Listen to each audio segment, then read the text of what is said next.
All right, we live. Time to take these decals off my truck. What's going on, Big Money Henson? PJ Henson, what's up?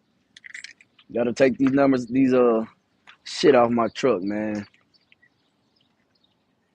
Truck number coming off, name coming off my door, and all that other bull crap right here coming off. Chris Moody, what up? What up? Like I said, I'm just out here taking this. I'm home Friday, and I'm home, man. That's the worst place I've ever worked for. Good morning, Earl. Good morning. Yeah. Y'all heed my warning. If you watch any of my last 6 videos, man, you better not take your ass over there to this company. I'm telling you right now, you will go broke. You will go broke. And they do steal money from your fuel surcharge. They do mess up your check. My check has been messed up 4 weeks. My last 4 checks have all been messed up. So just giving y'all a heads up, man. Don't go over there. I know they don't have an age restriction on trucks pretty much, but you know your truck got to be able to run an ELD. Don't do it. So that's pretty much what I'm doing. I'm just gonna be live for about an hour. If anybody got any questions or anything, man, about this company, about trucking, about my truck, about anything that I've been having going on over the past year. I think the last time I went live was on my birthday and I was working. So like I said, shit, any questions, man, drop them down. I believe there's a link right there. I don't know how to pin it because I haven't did StreamYard in so long. So I don't know how to pin the link, but I mean, it's there if anybody want to come up and talk or anything. But I'm just gonna be here taking this shit off my truck. I will say I do like the colors though. I do like them colors right there. That black and silver. I do like that.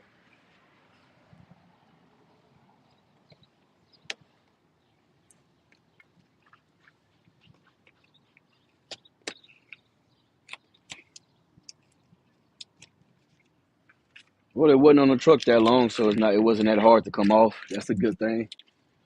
When I took Martin's name off my truck, I had to use a blow dryer. Was it Martin? Yeah. When I took Martin off my truck, I had to use a blow dryer. Yeah, do not come to this company. You have been warned. They do not care if you make money. They don't care if you sit. Oh, and you better not break down because they're not helping you. I tell you that right now. I tried to pull that when I had that steer blowout. I'm like, yo, I need help. That man said, you are owner operator. You supposed to maintain that. We don't help you with that. You are owner operator. You're supposed to be able to afford to buy new steer tires. Yeah. They tell you a lot of good shit to get you in orientation. Man, I saw you in Pasadena the other day and how you get away with the tint on the windows. Oh, I don't even know, man. I don't go to scale houses. That's one. That's how I get away with it. Like whenever they have the police parked out on the sides and stuff, when I'm passing them up, I'll roll my window down. So I mean, that's pretty much how it's been. But as far as like a DOT inspection at like the truck stops or whatever, whenever I pull in, I just roll the windows down. So this window will still be tinted, but I just roll these down, and I mean they kind of overlook it. But I mean from a distance, man, that tint it looks pretty good. I believe it's 20%. Yeah, it looks pretty good. Hey, you should have came and topped it up with me, man. If you saw me. Or the waste division pays good as you can be local if you live in Houston or Dallas. I did a lot of waste loads, man. It paid pretty decent. Most of my waste loads were dry van loads, but I didn't complain because, like I said, a 68-mile run for almost $1,000, that's not bad. But I mean, you can't give me two decent paying loads for the week and then that's it, and then I've only made $3,000 gross. That's not good enough for me. And I made it clear to dispatch, hey, I don't sleep in my truck for less than $2,500 in a week, and I'm talking about net take home. So from what I could tell, man, like I said, he really didn't care. And I actually had a meeting with the terminal manager yesterday, and he kind of came at. I actually Man, I got something good for y'all, man. I recorded my last three encounters with them, man. And my when I so my check this the check I got paid today, I was missing $3,000. They send you your settlement on Wednesdays. So I'm at a shipper picking up my load, right? So what I did was I dropped the trailer off, and I was supposed to come back the next day. So I dropped the trailer off Tuesday. I went back Wednesday to pick the loaded trailer up, and as I'm sitting standing in line, I get an email. I'm checking my email. My check is short $3,000. So I step back outside. Security goes, "Hey man, I need your badge." I said, "Oh, I didn't even check in, man. Give me a sec. I gotta make a phone call." So I'm talking to dispatch, and mind you, I got this recorded. I don't already recorded a video. I just ain't put it together yet. So I'm talking to dispatch. He's arguing me down about how the loads didn't pay what he said it did. And I said, hey, you're thinking about the wrong load. I'm talking about my Alabama run. You know, you said it paid this. It's supposed to pay this. It's showing that it paid half of what you told me. Long story short, you know what I'm saying? He pretty much figured out, okay, yeah, there was an error. Let me get with, who do you got with? Let me get with customer service or whatever, and then they're supposed to fix it. Long story short, they didn't fix it. So I ended up picking the load up, and I went and parked at the Loves right there in Deer Park off of 225 in Independence. So if you're familiar with the Houston, Pasadena area, you know, if you're going down 225, Deer Park, they got that Loves right there off of Independence. Well, Action is at the end of that Independence Road, but on the opposite side of the freeway. So if you're going down Independence, when you cross over, eventually it turns to Underwood, and it will dead end into Action. So I go and park at the Loves, man. I sat there and waited 2 hours, and dispatch got back to me. Mind you, I kept calling him, and he wouldn't answer the phone. And another dispatch kept answering, and at the third time, he goes, "Hey, man, he'll call you back whenever he get a chance." This is how they talk to you. You know what I'm saying? So I said, "All right, cool." You know, I sat there and waited, and another hour had passed by then. So it's 2 o'clock in the evening. Dispatch calls me right at 2. Hey, man, we sent out some emails. We haven't heard anything back. Mind you, I got a load on my back that's supposed to be delivered in 5 hours. So what I do was I drive to the terminal. I park on the terminal, and 347. I'm good with my times, man. 347. He calls me. Hey, man. So what they're gonna do? They're just gonna put it on your next week's paycheck. I said, no, the fuck y'all not. No, you not. I was expecting that money, and it's supposed to be on my check Friday. That's what it needs to be. Okay, man. Well, you know, we could possibly do a EFS check, but we have limits on our EFS check. So I guess what they supposed to give out, I don't care. Y'all messed up my money. You realize y'all and when I say y'all, I'm talking about the company, not obviously dispatch didn't mess up my money. So yeah, man, he goes, okay, well, I'll get back to you. Nobody ever got back to me. So at 5 o'clock, and mind you, at this time it was like right before 4 o'clock. So I laid down in the truck, man, took me a nap and stuff. I had my alarm clock set for 5 o'clock.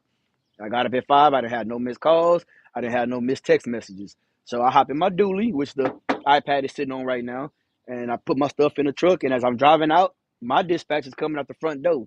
So he looking at me, and I'm looking at him, and we both looking like, you finna go home. So guess what I'm finna do? I'm finna go home too. So I go home. I go back into the terminal yesterday morning. I make it there about 9 o'clock. And so I go and talk to the operations manager. This is the guy that talked to me and told me like, hey, I have a lot of work over here. We have a lot of work, man. Oh, you want to hit the road? You don't have to. We have a lot of local work. So, you know what I'm saying? Don't worry about it. We're going to keep you busy. I go and talk to him. Mind you, I do have it recorded. I said, hey, man, I've been having an issue with my paychecks. You know, now the last few paychecks they've been taking they either take it'll be short $20 or $30. It's never like $20 and some cents or 20, like it's always either $20 or $30 short. So I'm telling him, hey man, I have an issue with my paycheck. They're talking about paying me next week. He's like, why would they hold your money? Why would they pay you next week? I don't know. I said, well, let me go speak to my dispatch and see what's up. I go to my dispatch. Hey man, what's going on? Oh, we've already got it situated. I said, well, ain't nobody tell me anything. Oh yeah, terminal manager got you situated. Let's go talk to him. All right, cool. Now, and mind you, I have it all recorded, and it's funny, man, because if y'all could, I'm ready. I don't even know how to explain this shit, man, but it's so fucking funny the way this motherfucker was talking to me. Like when I walked in, he was already up here. He eventually came down here, and then I called him out on his bullshit, and he went back up here, you know.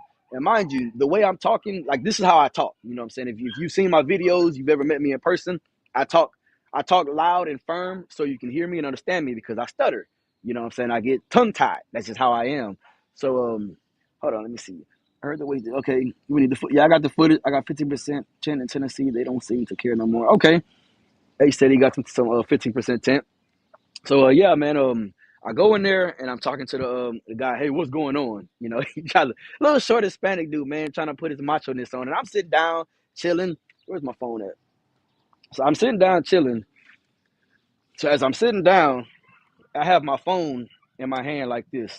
So this is how I've recorded the last three encounters I've had with dispatch and with dispatch, the planners, the terminal manager, operations manager. Like I'm like everybody walks around with their phone in their hands, right? So I'm just walking around, you know what I'm saying? I got my phone in my hand. So if I'm down, I'm just walking around like this. This is how I'm walking around, you know. So you don't think, oh well, he's recording me, but yeah, I'm just walking around like this, my phone in my hand, you know, talking or whatever.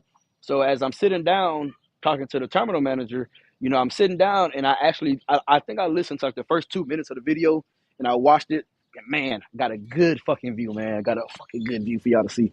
So yeah, he was like, yeah, man. So it was a mistake. We caught the mistake. So we're gonna put it on your next week's paycheck. I said, no, that's not acceptable. I don't need you to put it on my next week's paycheck. I need it on this paycheck. Mind you, my check is cut in half. And so, I haven't made any money here. So this is the week. The paycheck that I'm talking about is the week where I did the New Orleans run, and then I did two Alabama runs back to back. I'm talking about I knocked out over 3,300 miles that week. I bust my ass. I need that money. Mind you, I already knew after I did my load yesterday. Technically, I was supposed to do it Wednesday. I was going to be done, you know. But you know what I'm saying? It is what it is. So long story short, man, dude start talking crazy. He's like, man, you either gonna take the SFS. They wanted to give me an EFS check. He said if I take the EFS check, it would only be 75% of what they owe me, right? So I either get 100% next week, or I get 75% on the EFS check, and then they pay me the 25% that I didn't get on the EFS the following week. And so I'm sitting there asking, I'm like, okay, so why do I have to compensate for y'all's messed up, you know? And he's like, well, I didn't mess it up. I didn't mess up your check. Dispatch didn't mess up your check. Planners didn't mess up your check. Nobody here in this office messed up your check. And I said, I know that and I understand that. I said, but the company messed up my check. And y'all know that y'all made a mess up, but now I have to sit here and be the one to deal with y'all's mess up. So the word I was looking for, because I do stutter. So the word I was looking for was I was the one that had to be inconvenienced. Because, you know, y'all messed up my money. You know, I told him, man, I can't wait for y'all to see the video, man, because I'm talking to the guy and he's getting defensive. And then after a minute or two, he calms down. And I said, you know what, man? I said, I noticed how when I walked in, you were up here, and then now you sort of calmed down. And he goes, well, when you walked in, you were up here, and so I matched your energy. I said, no. I said, I'm still the same right now. The way I was now is the way I've been when I walked in here. I said, but you came in here already on the defense because you're claiming that I'm being confrontational. I said, but my money's messed up. So I don't understand why you don't understand that I'm mad. And then I'm like, and then I said something like, and the only reason I'm mad is because of y'all's team. Like, I'm not an angry person, you know, but I'm mad because it's been bullshit ever since I've been here. So now he's asking, oh, well, what's going on? What's going on? Well, I'm not getting any loads, man. You're not working me. My truck is just sitting, you know what I'm saying? And I have a family to take care of. I got bills I got to take care of. I got trucks I got to maintain. You know what I'm saying? Because this truck, I mean, it ain't free to run it. I mean, it's paid for, but it needs work. That truck ain't free to run it. It's paid for, but I mean, shit, it still needs money to work, you know. So, yeah, man, that shit. Oh, I can't wait to put that video together, man. And I think what I'm gonna end up doing is I'm gonna wait a while before I put that video out, just because I don't want any backlashes to follow me anywhere else I go. As of right now, but like I said, I need people to see that shit, man. Like I need that video to go viral because the way these people treat their drivers, man, is just sad. And like I said, I had never heard anything good about this company, but talking to this, not really dispatch, talking to the recruiter, and I don't know, man. Like you go to orientation. I mean, they make it seem like everything's good, man. Like don't worry about it. You know, we're gonna look out for you. You can if you have any issues, you know, we'll help you out. We care about our drivers. We stand on integrity. You know what I'm saying? I haven't seen anybody in that motherfucking office that I felt actually stood on integrity. So yeah, man, that was pretty interesting yesterday. And then, mind you, nobody's asking about the load that I have hooked to my trailer. So I agreed. I'm like, all right, go ahead and give me the EFS check. All right, man, give me 15 minutes. All right, not a problem. I go outside, and as I go outside, I start unplugging the ELD. I go ahead and uninstall the tablet, and I'm getting ready to move my truck to the truck stop. So right before I do that, the head dispatcher calls me. Hey man, I got two things for you. I got your EFS check and what's going on, Cam? I see you. J Rock, what up? I see you. Primo Israel, what's up? Yep, whole ass energy, man. You gotta drop more content, bro. Hey, I've been trying to put them out once a week, man. I've been trying to put them out once a week. You're the only one that work on your own truck. There's a lot of people that work on their truck, man. You just gotta find them. They out there on YouTube. So as I'm grabbing the stuff out of the truck, I uninstall everything, and right before I move my truck to take it to the truck stop, dispatch calls me and he goes, "Hey man, I got two things. I got your EFS, and they're looking for this load." I said, yeah, the load is sitting right here on the yard with me. Oh, why is it not delivered last night? I said, well, y'all messed up my paycheck, and I told y'all yesterday this truck ain't moving until my money get fixed. You know what I'm saying? Mind you, technically, the money never got fixed. And this is what I'm trying to tell y'all. They said, oh, well, we shorted you $1,900. So, no, you shorted me $3,000. You know, I grossed $7,300. You technically shorted me $3,300. This shit say I grossed $4,000. So there's a mix up somewhere in this damn shit, but it's hard to understand. But all I know is I understand my gross, I understand my deductions, I understand what the fuck I'm supposed to get in my account. So the guy goes, well, you didn't tell her. He goes, did you call anybody? And this is the guy that I swear tries to make me out to be a disgruntled employee, man. He really tries you. He will call you and get to talking stupid. And so after me trying to tell him, like, yo, man, y'all messed up my check. I wasn't moving the truck.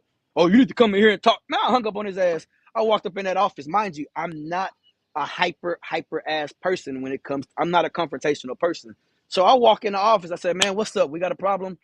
Oh no, man, we just need to. All right then, man. I walked the fuck up out of there, man. Cause don't play with me, dog. I was already mad because you messed up my money. You know what I'm saying? It's been a shit show ever since I've been here. I'm not playing with you folks, man. I'm getting man. Ah, funny shit, man. So, anyways, I go and move my truck to the truck stop. And then I Ubered back to get my dually.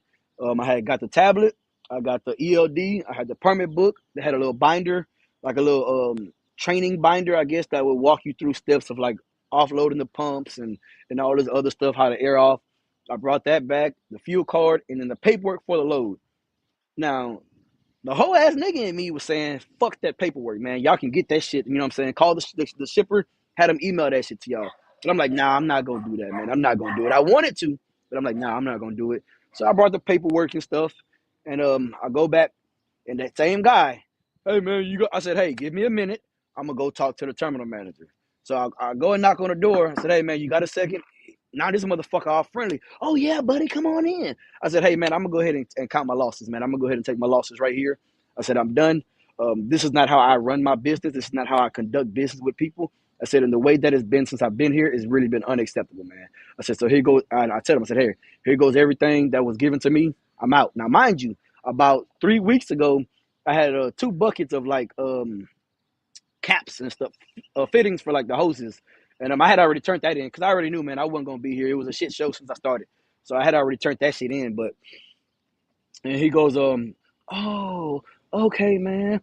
Now, one thing I asked him, I said, hey, man, I said, would you be okay towards the beginning of the month if Action messed up your check? And then they say, well, we just going to pay you next week. And it's the beginning of the month and you got bills to pay, you got mouths to feed. So would you be okay with that? He was like, well, actually, yeah, I would. I said, would you believe me if I said I don't believe you? And he goes, well, I don't care what you believe. So when he tells me, hey, okay, well, that's fine. And then he gives me, I give him everything. And he goes, hey, you might need to go by the shop so they can make sure that you didn't forget anything. I said, I don't care. I think I'm trying to remember what the fuck I said, man, because I was smooth with it. I said something like, I don't care what you believe. So I pretty much said the same thing he threw at me. You know what I'm saying? And he kind of looked at me. Now, mind you, I'm standing up, he's sitting down. But like I said, he wants to be so up here, man, with it, and I wasn't, man. Like I'm with the bullshit. But I told him straight up. I said, hey, I'm a straight shooter, man. And I call bullshit on everything that's happened since I've been here. Because all of a sudden, operations manager has nothing to do with operations. Come on, man, that don't make any fucking sense. Come on, man. Nah, I'm good. And so usually what happens from what I've seen is when drivers come and then they leave, they just leave. Nah, not me. Not this time. Nah, and like I said, and I'm only doing this just because of how I was treated, man, at this company. Because my finances are okay, right? But I don't sit in this truck, man, and not make money. I just can't. That shit is depressing, man. Like I will start crying and shit if I'm sitting in the truck not making money. It's depressing as fuck. So when I sat on that yard, man, I sat there for that first week. I sat there, which was technically my second week there.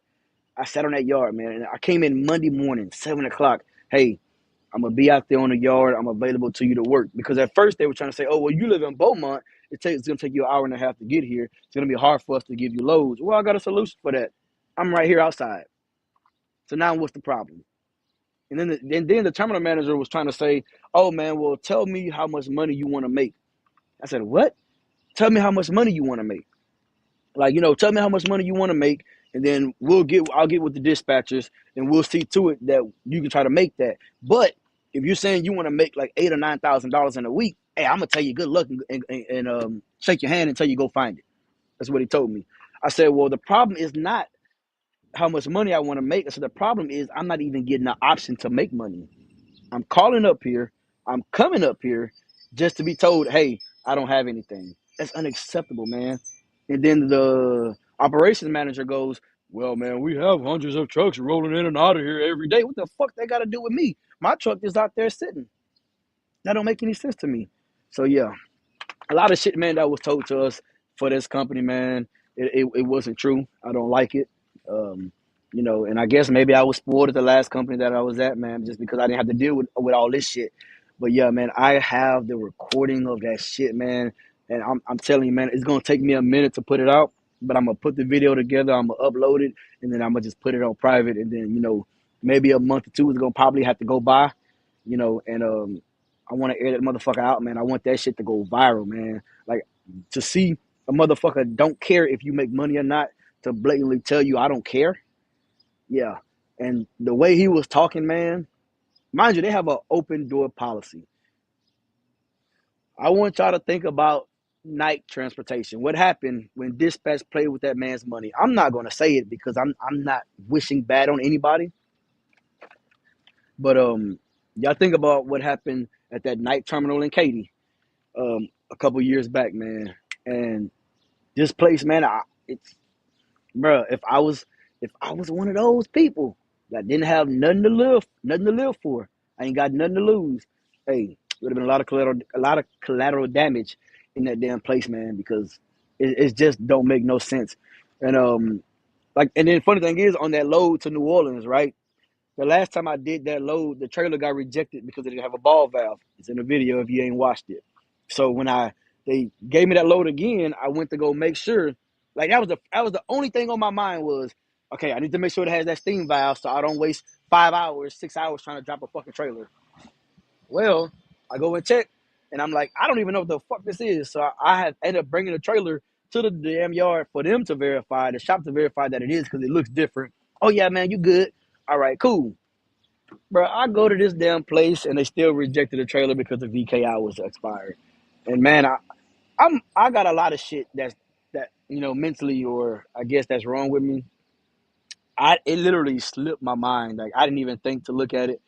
And so when I go and talk to the planner, and we're talking about it, I said, "Hey, so how do I get compensated for this?" Mind you, I got that recorded too. How do I get compensated for this? "Oh, well, you're supposed to catch that." Yeah. I said, "So I'm not getting compensated. You're supposed to catch that." Okay. But then he goes to say, "Yeah, like it usually would flag in my system, but it didn't flag in my system." And I'm just like, "Okay, cool." So yeah, that's the type of shit that happens, man. It's fucking funny, man. Like, the first few weeks I was here at this company, it was irritating. I used to get mad about the shit. But as time progressed, and it's funny because it only took me that first week to know I wasn't going to be there long. And surprisingly, I'm actually surprised I lasted this long, to be honest with you. Just because of that first week I was there, I had already applied to 4 different other companies, man. I'm just sitting in the truck. Like, that's pretty much what we do, man. If you're sitting out stuck on the road and you're waiting for loads, all right, let me go start finding some other companies to go to. So it's a company I've been wanting to go to for years that I've never just been able to get into, man. So long story short, I'm finally going. So um, I'll be heading to orientation on Sunday, and yeah, man, we just gonna make some shape, change it up a little bit. Oh shit, man! But I can't wait to. I need y'all to help me make that video go fucking viral, man. I don't ask nothing from y'all. All I ask y'all to do is watch my videos. I don't ask y'all for no money. But when I post that video, I'm asking. I will beg y'all, help me make that shit go viral, man. I got people's faces and every fucking thing, because I need these people to see. And then these motherfuckers don't answer the phone. Like, when you call them, they answer the phone for like the first time you call of the day. After that, oh yeah, they're not answering your phone call. Nope. Then the first thing they say, did you call? Did you call? Yeah, I called. I called you 6 fucking times. I called you every 15 motherfucking minutes, and you ain't answer the phone. And you worried about, oh well, now we got a service failure. That's your fault. Don't fuck up my money. So let me see what we got. How was Martin as a company? I was trying to lease on to Martin a couple months before you got there. Was told they slow at the time. I was also trying to haul sulfur locally with the day cab. They don't allow you to put on day cabs as an owner operator. And the company as a whole, man, I don't. I wasn't happy there, to be honest with you. I was only happy because I was able to be home every day and I was making damn good money.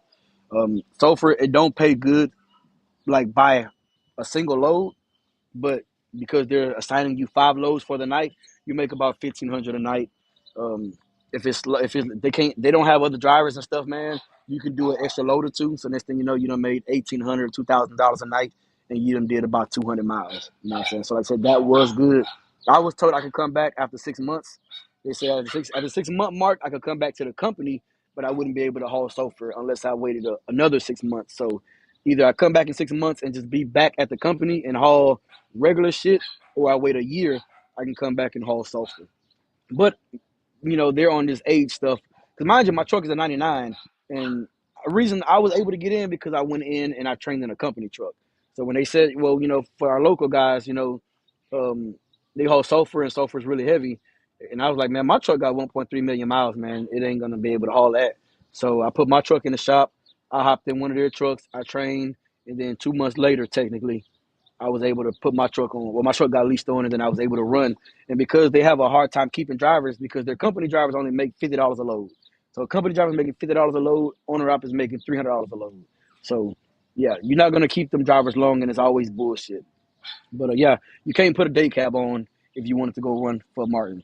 It has to be a condo, or it's not condo, a sleeper. It has to be a sleeper. They prefer it to be a mid roof or a flat top. A lot of them won't let you come on if you have a condo.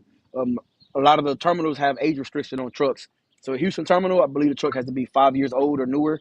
The Baytown terminal might be 10 years old or newer. The Beaumont terminal, which is what I was working out of, I want to say he don't have an age restriction as long as it passes the DOT inspection. But I'm not gonna go into that company, man. Like I said, I was there for a little over 2 years and I wasn't happy. I was only happy with the money. But like I said, if y'all don't remember, I did sit and not work for 3 months straight. But I mean, if you done made a couple of $10,000 paychecks, touch your money to the side, and then when shit slow down, either sit at home and chill or find something else to do. So what I was doing when I was making my money, I spent $92,000 on trucks that year. When I had the money rolling in, I ended up having a total of 10 semi trucks. Now I'm down to 5. Sell them off, get rid of them, park them. That's pretty much what I did. All right, I appreciate you. We're posted in every trucking group. I appreciate you, Cam. Yeah, so that's pretty much what I got going on, man. Like I said, I don't know how to pin the link and all that crap. Let me see. I had it shared somewhere up there. If anybody want to come up, man, ask any questions or anything. But as far as today, I'm taking the numbers and shit off my truck. I'm cleaning the truck out. Um, I got to install this 12-volt AC that I bought. And let me see if I can show y'all a picture of it. A lot of owner operators at Axon had that set up, and so that's why I went ahead and got it too because they're swearing by it, man. I got it off of Amazon. It was like $400.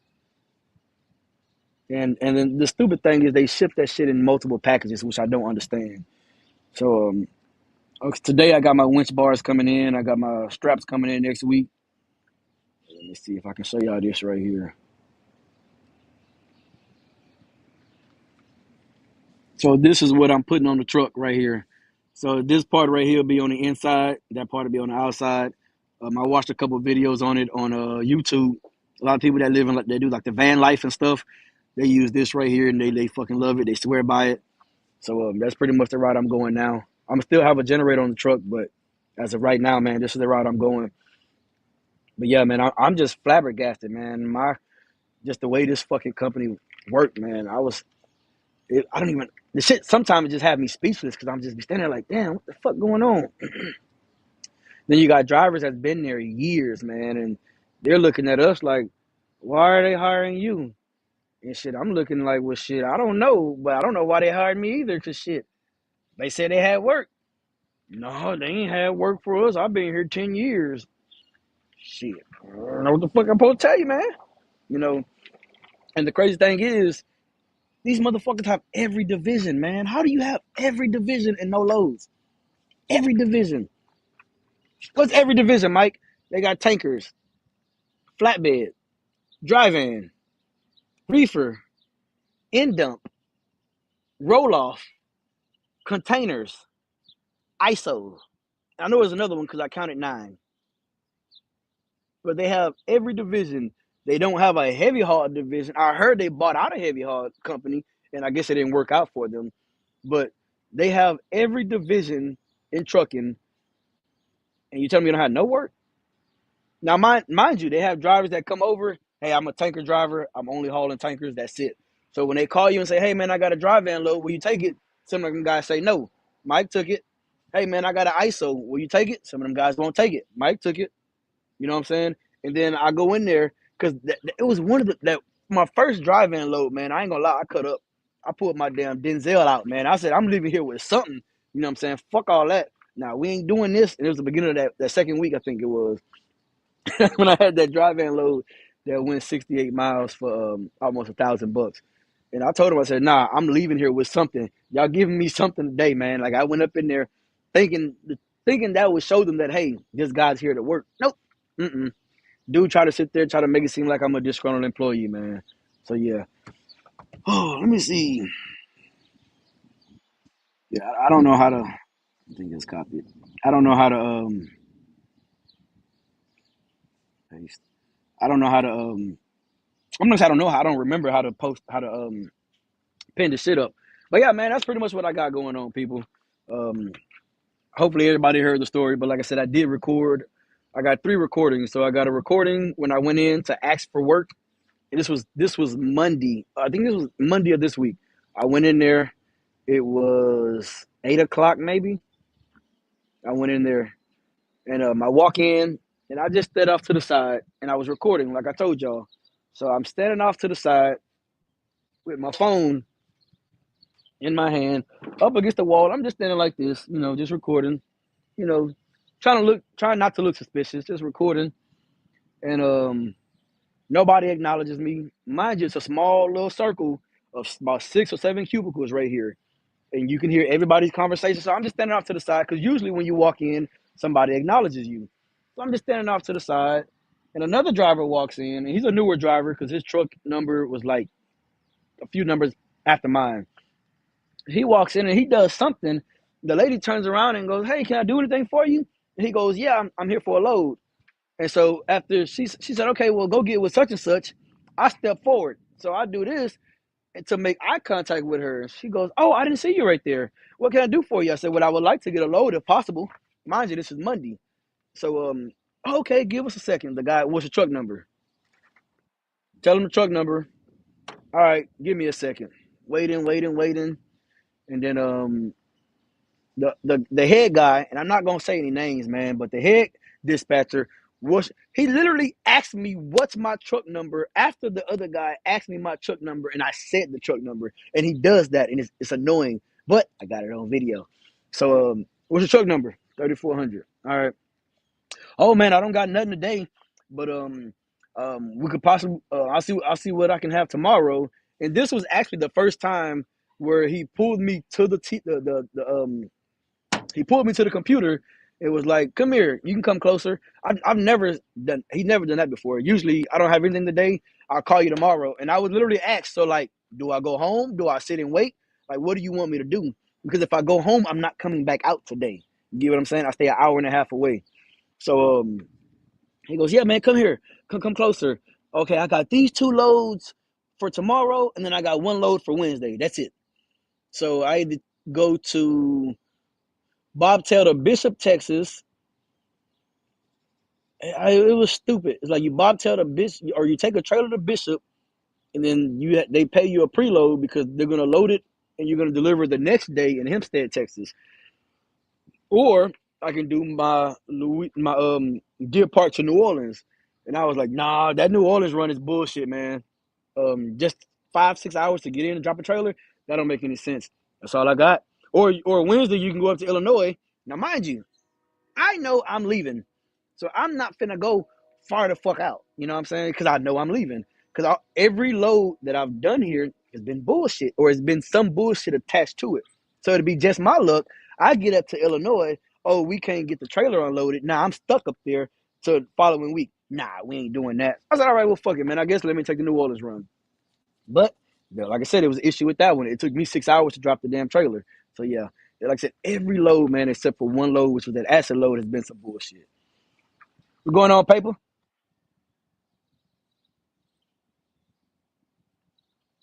Uh, I believe you do, Israel. I do believe you have to vacuum the lines and stuff. I know it has to be recharged. Like it don't come fully charged already.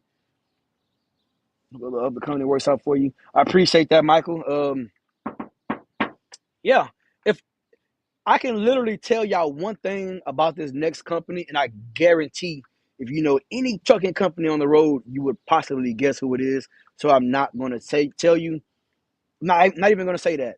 But I might say I might slip up, but I'm gonna try not to because I know a lot of people are at that company and they don't.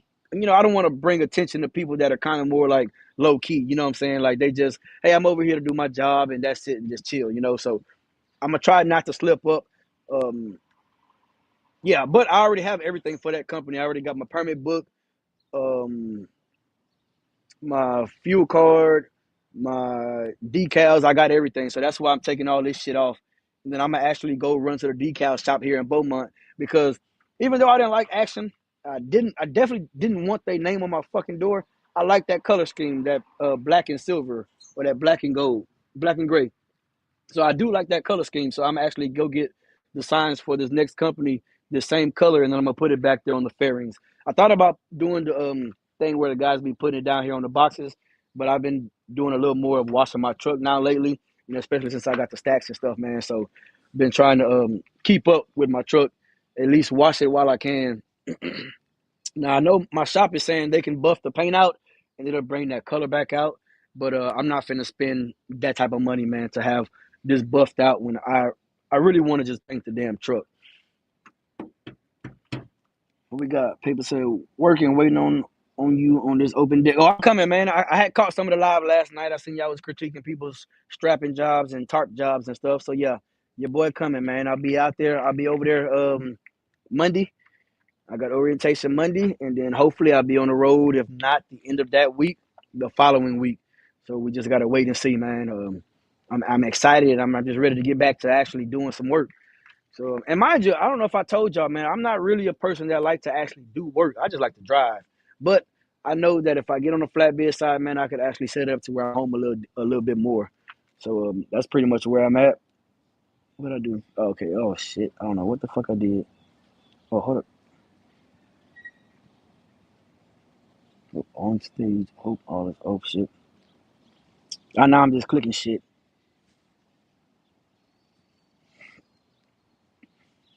Oh yeah, yeah. Let me leave this. Let me show this one up there. That whole ass energy. Fuck y'all action. Bullshit. But yeah, man. So that's pretty much all I got, man. Unless anybody want to come up or whatever, I mean, I'm just gonna be sitting here taking this off. I mean, you know what I'm saying? We can chop it up in the chat or whatever. But yeah, man, that's pretty much. It's been hell, man. I don't wish this on nobody, man. This company fucking sucks, man. Fucking sucks. I should have had Action's name and then had this shit right there. That would have been badass to have. Yeah, damn good thumbnail, whole ass energy, man. Fuck y'all, man. These people, man, don't answer the phone. That's one of my biggest pet peeves. If we work together, right? Because I don't like to say I work for somebody because I'm an owner up. I like to say, hey, I partner with them, I work with them, whatever. I'm calling you, and you're not answering the phone. But then you get mad when I don't answer the phone. Where the fuck they do that at? How you get mad at me? Because I don't answer the phone, but you don't answer my phone calls. Nah, I ain't with that shit, man. So yeah, this is what I'm doing, man. I'm just over here taking this shit off the truck. Like I said, this has only been on the truck about 2 months now, so it ain't all sticky. So far, I don't need a what do you call it, a blow dryer or anything. Damn it, I might need it on this one.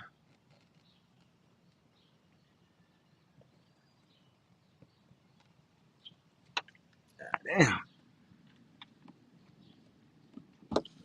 Yeah, but I think I will be needing some change though, man. I need to figure out where to get some decent chains at. I've been looking on Marketplace and I don't know, the chains already rusted and shit. I don't want to go buy nobody else's rusty shit. It's just my luck. Like my boy D say, I get the bag of dicks, man, and then fucking chains a bust or pop or some shit. And next thing you know, I'm sitting there looking and feeling stupid. So yeah. But I just figured I'd go live, man, because like I said, I'm putting the videos and shit together. I got the video for my 7th week, and I'm gonna go back all the videos that I've done at this about this company, man. I'm gonna go back and I'm gonna rename all them videos. So I'm gonna actually put action resources in the title of every fucking video, man. Cause like I said, when I released the video where I record them talking stupid and shit, and mind you, he's trying to say I'm confrontational. So I want y'all to let y'all be the judge, man. Be critical, like judge me, judge them. Tell me if you feel like I was wrong with what I was saying. You know what I'm saying? Because my thing is, y'all lying to get drivers over here, and then drivers are coming over here. Now, granted, you know, I'm not losing my house and my truck and shit, but if I had a truck note, this motherfucker would be up for repossession right now.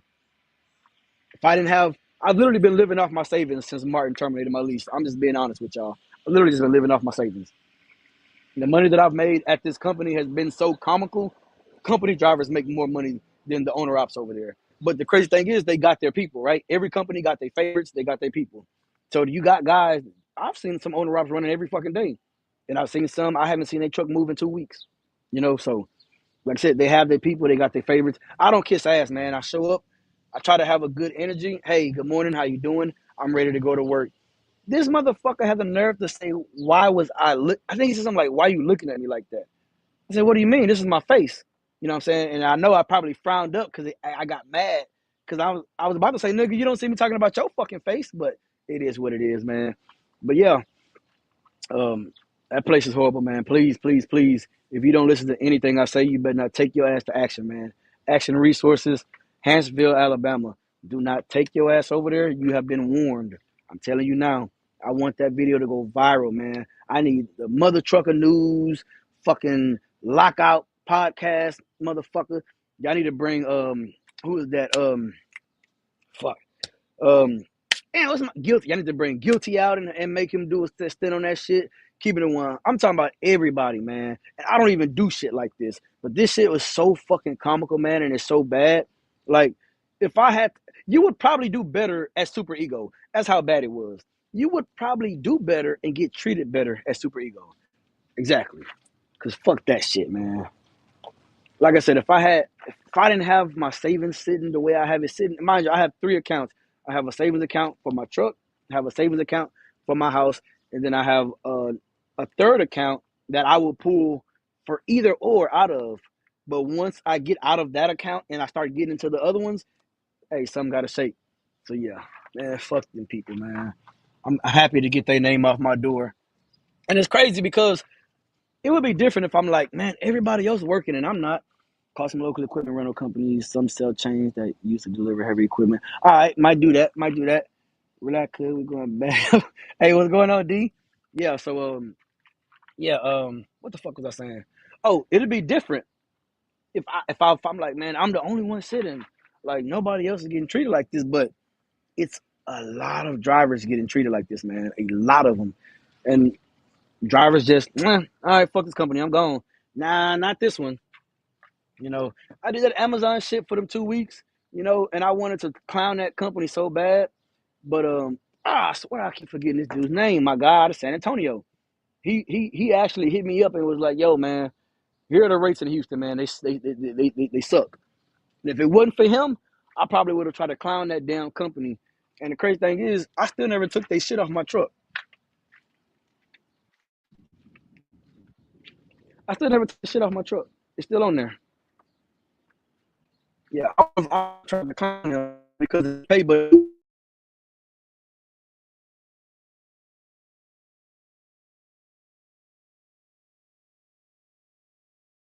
it paid.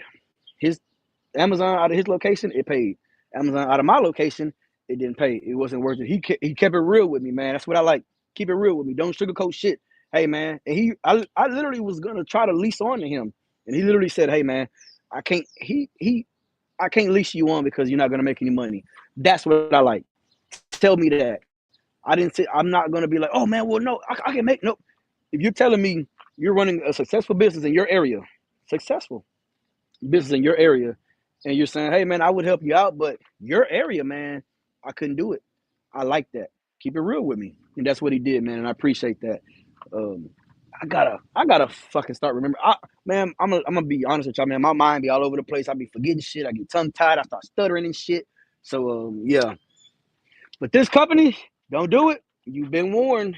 You have been warned. You probably have a better chance. Go do what D said. D said he gonna move out here to Beaumont. He gonna go work at Martin and be like, yo, let me take Mike's spot. Go do that shit. You probably have a better chance over there. Mind you, here's the thing.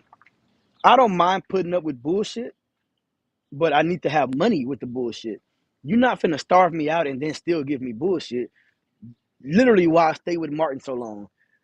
It was bull. I dealt with bullshit. It wasn't a lot of bullshit compared to what I'm dealing with now, but it was enough bullshit to where when I got paid and it was a $8,500 paycheck or $11,000 paycheck when I made them. Okay, you know what? I'll let dispatch talk a little crazy. Fuck it, talk your shit, nigga. Go ahead. What's the song say? Talk your shit. Talk your shit. Oh yeah, talk your shit. It's a money bag your song. Yeah, talk your shit, nigga. Cause hey, you can talk all the shit you want, but your boy got the monions in the account. I ain't tripping. Cause at first I used to go off on the ass, but I hadn't seen the money yet. You know, I seen a $3,000 paycheck, 4,000. My rear ends had went out. Once I seen that 10,000, and then mind you, that company, man, they're not one of those. Oh, we need drivers. They need drivers for their trucks. They don't give a fuck about the owner operators. And mind you, dispatch will tell you you are not a priority. Our priority is our company drivers. Our trucks are first. That's what that last tanker company told me. Not Action. That's what the last tanker company told me. He told me straight up. Now, any other company that would have told me that, I would have terminated my lease on the spot, right then and there. You know what? Yo, get your shit out of my truck. I'm gone. Fuck that shit. But Munyons, you was making money over there. And then anybody, King, I hope your ass hear this shit. Anybody that say I gatekeep or I don't put anybody on, all you gotta do is watch the fucking videos. You watch the video, I'm gonna show the trailer. I'm gonna show the fucking trucks. All you gotta do is do your research. So anybody that say, oh, Mike be gatekeeping, Mike don't put nobody on. I showed Martin's trailers multiple times. I never said Martin's name until today. Action Resources just said their name today, but all you gotta do is look at my last few videos. Fucking look at the damn thumbnail, nigga. The damn trailer in the damn thumbnail. All you gotta do is just look. Y'all want a motherfucker to say, hey man, go here, go to this company, go talk to this guy, say this. You know what I'm saying? And if that don't work, go and say that. I don't do all that shit, man. We grown. You know what I'm saying? So if I put you on, is hey, watch the video. That's all you gotta do. When I was at VL, hey, I advertised for them. Then they started fucking us. So I will not say the company's name. Watch the video though. If you watch the video and you have enough common sense, you know what I'm saying, you'll figure out where to go. I didn't start saying AFC's name until I think I slipped up and showed the name on the door. But I enjoyed being at AFC. That was probably one of the best companies I've ever been at, is AFC, because I was allowed to self-dispatch and I ran their authority as if it was my own. And I enjoyed that. So, finna go back and do that shit again. We're gonna do that again. So yeah. And then it's funny, man, because I don't know if any of y'all watched me long enough to know that I worked at Trans Am for three long fucking weeks. You know, I was a Texas regional driver, supposed to get paid 50 cents a mile. And I remember I said it to somebody and it was like, Trans Am don't pay that much. You only gonna make 31 cents a mile if you're a new driver, and 32 cents if you're a experienced driver. Nah, man, do your research, because Texas regional drivers supposed to be home for a 34-hour reset. Every reset's supposed to be at home, and you get paid 50 cents a mile. When I apply for a job, that is one company that I never put on an application. But when the company pulled my DAC report, that company comes up and they say I'm not eligible for rehire, which I could give two fucks anyways. But yeah, a lot of these companies, man, are real fucking shitty, man. And it sucks that we're the ones that have to deal with it, man. And I love trucking, man. I love this shit, you know. And then we just have to deal with the type of shit we got to deal with. Man, I really want this to be the thumbnail, man. I wish I'd still had that name up there. Whole ass energy. Let me see if I can go on the other side.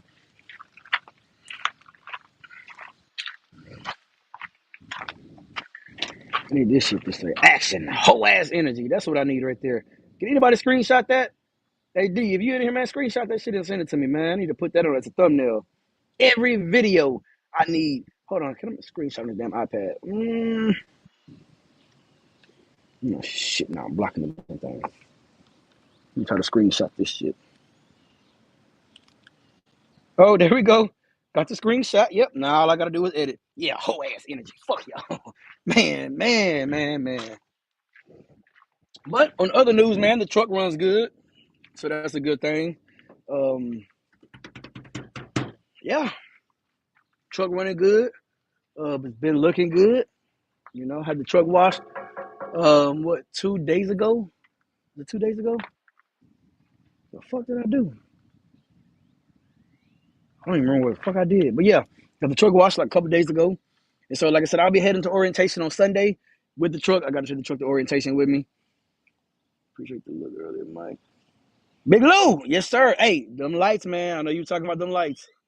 Yeah, man. Go to Home Depot, and they got them. Man, they cheap, man. I think they was like $6, man. I think they was like $6. Um, yeah, and they fucking bright, man. Even in the daytime, it's still bright. But yeah, man, fuck that company, man. I ain't got time for that shit. So I need to go over there. Hey Cam, when your company, if you ain't here, somebody tell them, hey, when your company started accepting some more drivers, 'cause I think you said they had stopped taking people. You know what I'm saying? I'll come over there and run this motherfucking truck, man. Especially if they ain't got no they don't require ELD. But yeah, man. Hey, anybody that fuck with me, hey, just know I fuck with y'all. Maybe y'all can't tell, man. Mike be trying to stay in the background. Appreciate that. Oh yeah. Say, let you remember what they called. Damn, I don't remember what they called, man. But this is what you do, because I don't even remember the size. And I think what I had to do was I took one of the light bulbs, because it's just a regular light bulb, like the ones you would put in like a school or something like that. So you just take the light bulb with you, and when you go in, just let them know, like, hey, I don't know the size, but I got it. And you just go and measure them up, man, side by side. Now, I know I have the receipt for it, but I bought them lights brand new in 2020, man. So it's been 5 years. So I would have to literally just scroll through my book, and I ain't gonna lie to you, man. It might be in the book, it might not. But if you still have the light, one of them, because all three of them are the exact same size, just take one of them in at a Home Depot. Hey, man, I just need to get these like three of them, and they're bright as fuck, man. They're not even LEDs, and they bright as hell. You know, it got the little cover on them, so maybe that cover kind of dims it down a little bit. If you want to leave the cover off, yeah, it's gonna be like the light you put up there. It was bright just like that.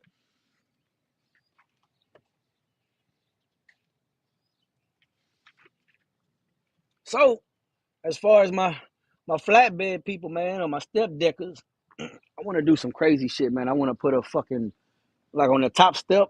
I would love to have like a bike on the top. Like obviously not my Harley, because that motherfucker too damn heavy.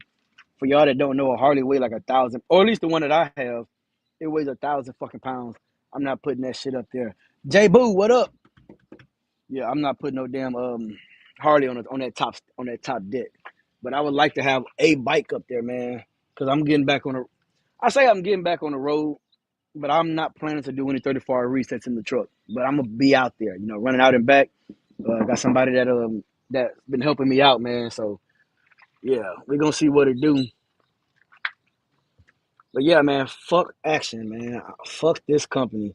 If y'all didn't catch the first part, man, of the video, I recorded them. My last three encounters with them, I recorded them, and like I said, I need y'all to help me make that shit go viral whenever I do release it, man. Because like I said, that stupid talking shit that he was doing.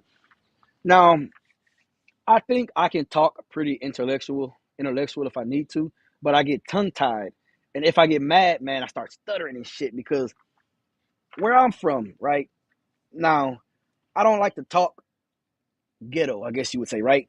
I don't like to talk ghetto and shit.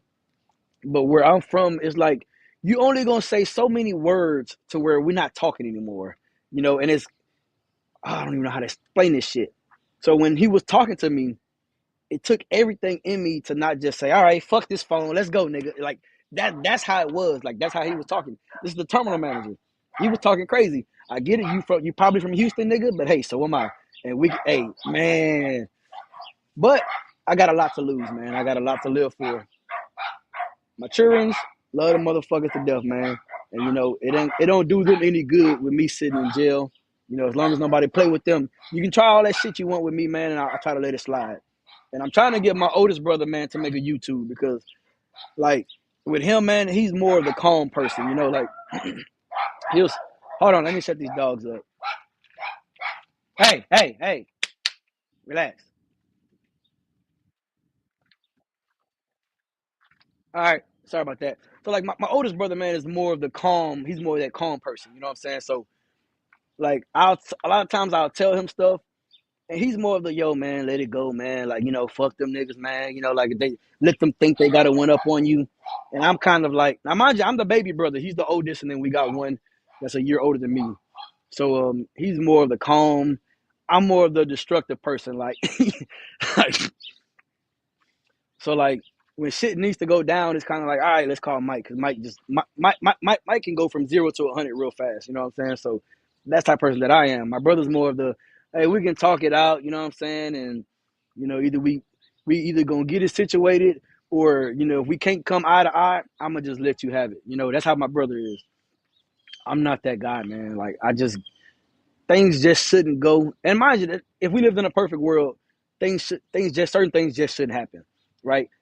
It is what it is. And like I said, I'm willing to let certain things slide. But now I'm at a point, man. I'm 30. I'm 32 years old. Yeah, I'm gonna talk my shit, man. It is what it is.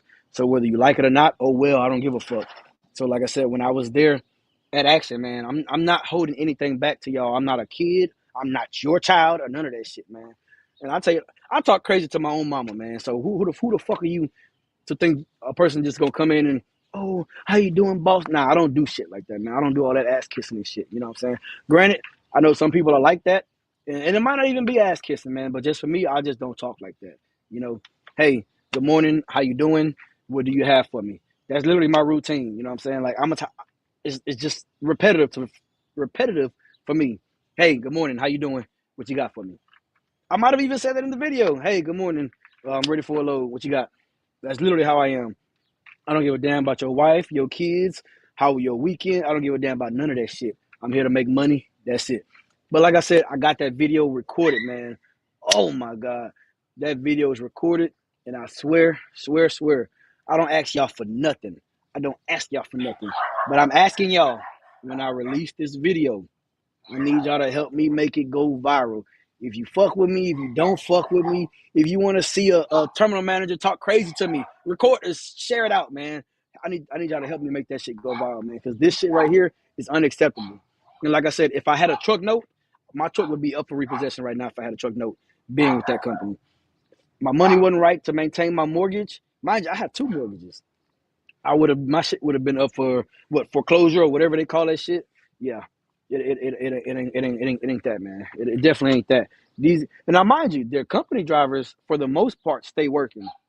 So when I did look them up on YouTube, they had a black lady. I believe she had dreads, and she was complaining because, like, if you don't take the load, they will have you sitting, and that's what they did to her, man. So it's kind of like they force dispatch you on the take it or sit, you know. And the same thing with us owner operators, man. It's kind of like, hey, this is all I got. And once again, I don't understand how this one load is all you have when you're supposed to have all this fucking work. Now, mind you, I did a little bit of some stuff. Like I said, I did an acid run, which I fucking love, because I was supposed to be running acid when I was at Martin. I trained on it one day, and that was it. Mike, I'm gonna react to it when you drop it. All right, that's a bet. That's a bet. It's your world. I just, but yeah, man. But like Israel said, man, whole ass energy, man. Fuck them people, man. Oh, but yeah, please help me make that shit go viral. I don't know when I'm gonna drop it yet, but I will drop it, man. I said I gotta put it together. And mind you, I don't edit my videos, so everything is raw. I'm stuttering. I'm tongue tied. He's stuttering. He's talking shit. Mind you, I talk shit like just regularly talking, So I asked that dude. I said, man, would you be okay with them? With you receiving half of your paycheck the beginning of the month, and you got bills to pay and kids to feed? And he was like, yeah, I'll be okay. I said, would you believe me if I don't believe you? He said, I don't give a damn what you believe. I was literally laughing on the inside, man, because the shit was funny. Now D had made a good point about that, but man, whatever. Fuck that nigga, man. Yeah, that company. Oh shit, y'all don't see it no more. Action Resources. Don't go there. You've been warned. How hard is it to be an owner up on the hazmat side? Thinking about changing my insurance to hazmat. If you got your own authority, man, I don't know.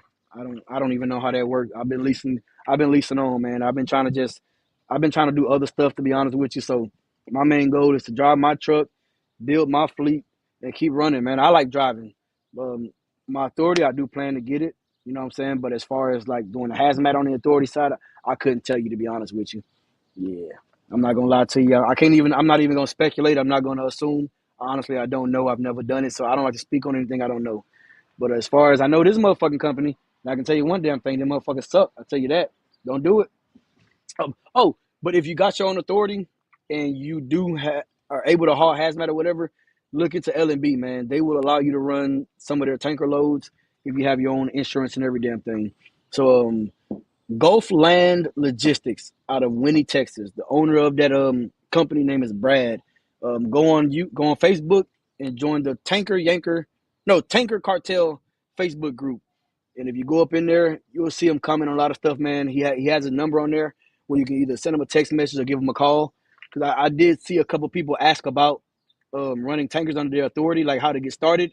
And he was saying, like, well, if you got your own authority and you can haul tankers, you got the correct insurance or whatever, you can run with them. So that could be an option for you. But yeah, don't let these people be an option, man. And the funny thing is, from what I could tell, the way they're running the company, all the loads are brokered. Like these are not.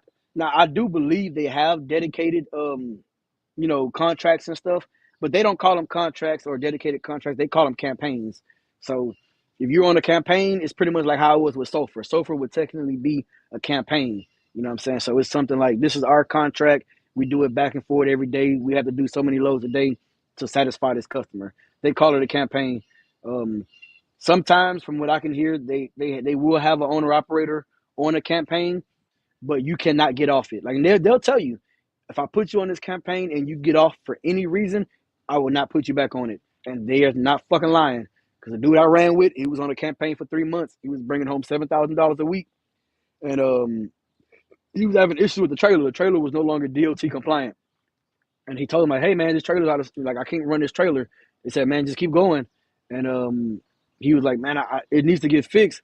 But then something happened to his truck, and when his truck went down, and I think it might have taken like 2 days to get it fixed. They didn't put him back on that campaign. And the only reason I know about it is because he ended up running those dry van loads with us from Dallas over there to West Memphis, and he was talking about it, And then he actually showed us the paychecks and stuff. Man, he was making pretty decent money. But I mean, that don't do anything for me if you ain't giving me the money. So shit.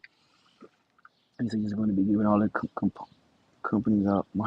Hey, you can have you can have them. D, go with that, man. But yeah. Please don't do that. Don't do this to yourself. And like I said, I'm gonna go back and that's why I numbered those videos from first week, second week, third week, because I was gonna go back and change the name, man. I was gonna put Action Resources in all the videos because this place fucking sucks, man. And I want y'all to understand and see what I was going through at this company. You know what I'm saying? Like I said, I was available. So they can't say, oh, well, you stayed too far. Well, I stayed on the yard for a whole week. So what's your excuse now? Oh, well, you turned down loads. I turned down one load because I did the load once and it paid this amount. Then you wanted me to do it again, but now I got to do more work and you wanted to pay less money. That doesn't make any sense to me. And I made it clear. I'm only turning down this load just because money-wise, it doesn't make sense for what I have to do. But mind you, majority of my loads, I have been early. Now, I was late on that first New Orleans run, for one, because I was I was dropping the trailer off and it just took longer than it was supposed to drop off, and I needed to get my AC fixed. I was not finna drive with no AC. That's on me. That's nobody's fault but mine. My AC wasn't working. I needed to get the AC fixed. I sat and waited till the AC was fixed. Understandable. As far as the second one, I already knew like it didn't. They're telling you, oh, it has to be there at 7 o'clock in the morning. You have to be. No, like they're giving you appointment times, and appointment times are just them telling you to get there early, man. That's all it is. So yeah, man, you got to be here at 7 o'clock. Then you get to the place. Only one time I went to a place where they actually had an appointment time, and I still went early. And the lady was like, "That's when I went to the port of Texas City." And she asked me, "You know what time your appointment is?" And I said no, but I know I'm pretty early. She said, "Pretty early?" Yeah, and I was like 6 hours early. And she was like, "Nobody's in the back, so we'll go ahead and get you in and get you loaded." And then I ran that load straight through. And mind you, I asked dispatch if I could run it straight through. He said no. So it is what it is, man. But the type of person that I am, man, I don't like to be sitting out here lollygagging. You know what I'm saying? Like, what's the point of sitting here bullshitting when if I can run 300 miles straight through, and I don't even think it was 300 miles. It was 200 and something, but I was going to be on back roads the whole way up. So, it ain't like a quick 2 hour drive. I think it was like a 5 hour drive. And yeah, man, I'm just get it straight there, man, and then just have my free time to work a load tomorrow. I'm not gonna sit there and just, oh well, I got time, so yeah, yeah. No, I don't do shit like that, man. So, but I probably need to calm myself down because my older brother will say, sometimes I'm a little too much for certain people, man. But hey, it is what it is. This is me, so I'm here to work. When I hop in this truck, man, I'm ready to work. A lot of y'all that know or don't know, I don't really drink coffee, so I'm naturally my adrenaline is naturally running anytime I step inside my truck, man. Because I'm excited to work. I'm driving a beautiful truck, my dream truck. You know what I'm saying? My favorite fucking color. So, like I'm excited and anxious to work, and especially when I'm making money. So when I'm making money, I'm a little more excited. You know what I'm saying? I'm very money motivated, man. So if the money's there, yeah, I'm there to work. So yeah, I'm just taking my time taking this shit off, man. Just going live with you guys, man. We holding strong at 30 people, man. So I appreciate y'all coming through. Like I said, if y'all got any questions, man, go ahead and drop them. There's a link somewhere I dropped in there. If you want to hit the panel, hey, go for it.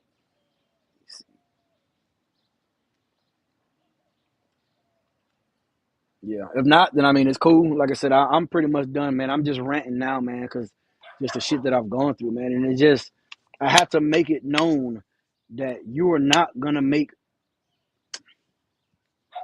Can't even say good money because I barely made any money to be honest with you, and I wish there was a way where I could just show Mr. Black, what up? Hey, I appreciate that. I wish that it was a way that I could show that, like, all right, like, because like most companies, when you get your settlements and stuff, there's an app you can go to and it'll show your last all your check stubs or whatever. Well, as far as these companies, they only email them to you. So I'm not finna just sit here and go through every email. But the first paycheck, man, was a $500 paycheck from orientation. The second paycheck was a $700 no, a $750 sign on bonus because I believe I suppose I got a $4,000 sign on bonus that pays out over a year or two. But realistically, that's not a sign on bonus. That's a retention bonus. You want to pay me the longer that I stay with the company. Sign on bonus and retention bonuses are two different things, but they weren't shit to try to fuck you over. So yeah, the second check was 750, and that was a sign-on bonus, and that's when they started actually taking my deductions out of that. My deductions were only $100, so the paycheck was like 650. The third paycheck was for the first week that I actually did my work because they're 2 weeks behind. So if you didn't know that, now you know you're 2 weeks behind. You don't get paid every 2 weeks, but you are 2 weeks behind. My third paycheck, $1,300. Now, mind you, at this time, this is what March, right? No, February. It's the end of February, I believe. So I hadn't made any money since the beginning of December. And then what Martin did, they I'm not gonna say they held my last paycheck because I didn't receive it for like 3 weeks, but I wasn't checking my mail. Um, my last paycheck, they mailed it. You know, I thought they held it, but they just mailed it to my house. My last paycheck was like $8,600, and then my escrow, they held that escrow for 45 days. So the escrow came. So that was another 6K. So my escrow was 5K, and then something happened with the insurance. I think it was the insurance for the Pete. They sent me my money back, which was about $1,000 for the Pete. So that was $6,000. So at that time I had 15K, but this truck was in the shop. And when I'm not working, man, I try to get this truck maintained. Mind you, I do a lot of stuff myself. It's not like a lot of shit myself, but I do some things myself on a truck that I can, save myself a couple of dollars. So this truck went in the shop, and it cost me $8,100 to fix this truck. And like I said, well, I fixed every oil leak, every coolant leak, because I had an oil leak, a coolant leak, and a fuel leak. And then I ended up buying the stacks. So mind you, I'm finna tell you what I spent in January on this truck alone. So $8,100 is just labor, right, to get the truck fixed. I spent $2,000 on the stacks. So now we at was it 8, 9, 10? It's at $10,000. I went and bought this fucking hydrochem. I didn't buy the hydrochem until Action approved me to come. So I bought the hydrochem. The hydrochem, these hydrochems brand new. They run you about $10,000. I got it used off a marketplace for $3,500. So what was that? We was at what 8, 9, 10. So 10,000 plus 3,500. So now we at $13,500. That's how much I spent in January on this fucking truck. You know what I'm saying? So now I'm $15,000 gone, and then I make a $500 paycheck, $650 paycheck. I make a $1,300 paycheck. Then we go up, big money now, $1,700 paycheck. No, it's unacceptable. Mind you, I'm available to work. I'm sitting on the yard, sleeping in the truck. Uh-uh. So and I know you're probably like, why? What all did I get done? Like I said, I got the stacks installed. I got the hydrochem installed. I had got the tanks polished. My head was leaking, so I had got my head sent off. So that, they had to cut the block again, resurface the head, fix the oil. That was the oil leak. Fix the coolant leak, which was it was mostly hoses. I think I replaced every hose on the truck again with the blue hoses. Um, Fuel leaks, had the fuel lines replaced on the fuel tank. What else? It was a couple things, man. But like I said, I'm the type of person, man, where if something's wrong with my truck, hey, let's go ahead and get it fixed. Cause I don't like being stuck on the side of the road, man. I really don't like that feeling being stuck on the side of the road. Hope y'all can hear me, man, because I got my damn AirPods in, and I haven't used AirPods in a long time. What is that?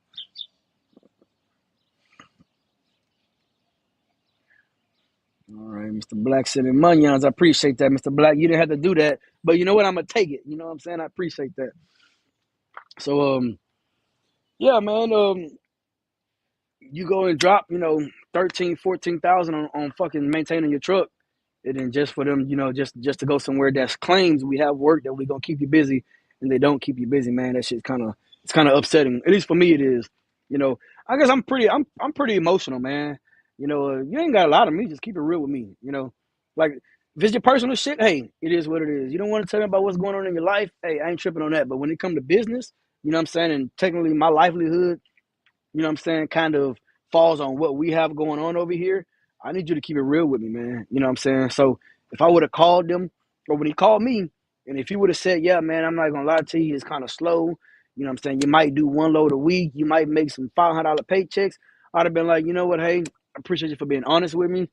No, thank you. I've had tanker companies call me that I've applied to, and when they say, yeah, man, our drivers are out 2 to 3 weeks at a time, hey, man, I'm gonna be honest with you. I'm gonna stop you right there. That's not what I'm looking for. I would like to have my weekends home with my family. I done driven all 48 states in a semi truck already. I already know where I'm going and where I'm not gonna go. The one thing I'm not gonna do is stay on the road. Um, you know, Now summertime come around, maybe I don't know because I thought about it. I thought about pulling a cam. You know what I'm saying, to go out there and run. 2 3 months strong and shit. But hey, man, I got a daughter now, man, and if I can't tell you, man, this is probably the happiest times of my life right now. Not saying anything wrong with my boys, man, because them motherfuckers just, but my baby, man, that I got a daughter now, man, and I fucking adore her to death, man. So I love being home with her, man. I walk through the door, she come waddling over to me and stuff, man. I fucking love that shit, man. So, I miss when I'm in the truck. I'm thinking about her, man. And shit gets emotional, mind you, I've been having kids since 2014, you know, and funny thing is, 2015 I was supposed to lead a CR England, and I couldn't leave my son, man. He's my first child, my only child at the time. I couldn't leave my son, so I was like, yeah, I'm gonna have to put it off, wait till he get a little bit older. You know what I'm saying? Let me be a little less emotional, and then after my baby dunk was born, which is my fourth child, I literally this is how bad it was, man. I literally went over the road 2 weeks after he was born, and I was gone for 4 weeks at a time. So Um, I didn't really have a connection with him, man. And then once I left um, that lease company, VL, and I was set it up to where I was home every day, me and him kind of just clicked like this, man. And now that's my baby dunk, man. Like that's my nigga right there. You know, he done rode in the truck with me. You know, I don't think I told you, or maybe y'all knew when I was with AFC, man. My baby dunk man used to ride with me in the truck. You know what I'm saying? And the coolest nigga ever, man. Like he'll just sit back there and chill, man. He had his iPad, he had his fucking chocolate milk and his grapes. Oh, this nigga was chill, man. I'm talking about he was just back there chilling, and he should scare me because I know my older three boys. You leave them in the truck for a minute, you gonna come back and the windshield wipers gonna be on, the blinkers gonna be flashing, the stick gonna probably try to be in first gear. You know what I'm saying? Like they do shit like that. But him, oh nah, he chill, man. You know what I'm saying? And I love that. You know what I'm saying? So it used to scare me because like I would leave where I used to have to go to the port of Port Arthur, and you know it would take 20 minutes to get signed in, man. And I'm just standing over there in line. I'm looking back at my truck like, damn, you know, I hope he all right. And I'll come back and just be sitting there with his iPad cocked up, man. I fucking love that shit, man. So he's pretty much spoiled just because at that time, you know what I'm saying, he made it easy for me. So hey, man, yeah, you good in my book, my guy. I don't care what you do. You can go out there and kill somebody. That's still my baby dunk, man. Okay, I'm lying about that shit, but yeah, that's my little nigga, man. So yeah, we just taking the stickers off the truck. Anybody that's just coming in, man, like I said, I was at Action Resources. Um, Today is the end of my 7th week, and today, well, technically yesterday is my last day. I went ahead and turned everything in, man. Like I said, missing $3,000 from my paycheck. They said we gonna pay. Oh, we see there was an error. We're just gonna pay it to you next week on your next paycheck. I told them unacceptable.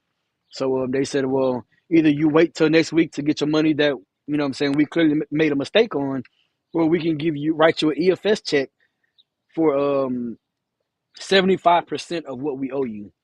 So those were my two options. Wait till next week. Mind you, usually when you leave companies, they hold your last couple checks and stuff. Sometimes you don't even receive them.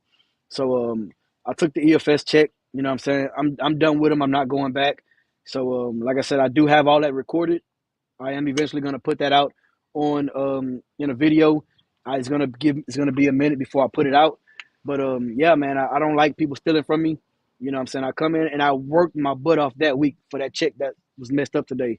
So today I got deposited. My check was supposed to have been like almost 5,000, maybe like 4,700 deposited. And this morning I was deposited $2,200. That's what I was deposited. And then the remainder, like I said, I was either supposed to wait till next week to get it, or they send me 75% on an EFS.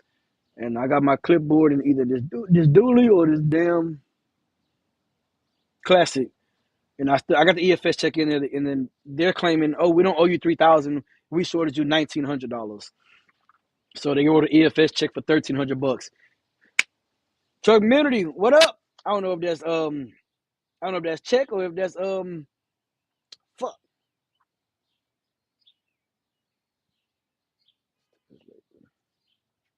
I don't know if that's check or tricky yo. Texas labor. Okay, what's going on, Trick? Yeah, Texas labor ain't gonna do anything because I'm a 1099 contractor, man, and technically, it's everything is done through my business, so the laborers ain't gonna do anything about that. Let me go find Israel's thing to put back up. Let me see. Damn, it ain't showing. Yeah, whole ass niggas, man. That's what he had. But yeah, yeah, missing $3,000. They wrote me an EFS for $1,300. And if you know about the EFS, you can't even cash EFS over $1,300. You can't cash a EFS check over $1,300 in a truck stop.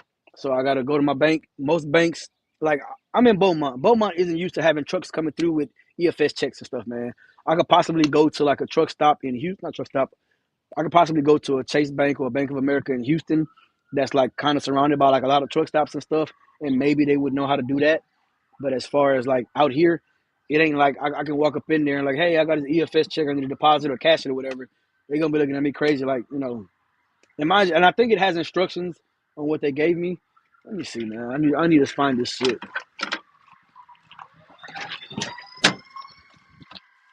Oh, I don't know where that damn clipboard is at. All right, so the clipboard ain't in there, so they got to be in here.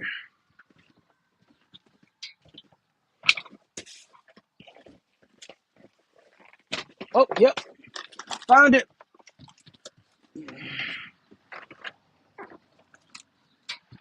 All right, so like I said, I was missing $3,000. Taking, I was missing 30.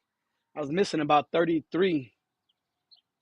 Yeah, because it said I grossed 4,000 when I grossed 7,300. So I was missing about $3,300. They're saying now this is what they're saying. Now, because they got my personal information on here, and I'm trying to be transparent with y'all. So I'm pretty sure you're not going to be able to see this, but I'm going to show you anyways.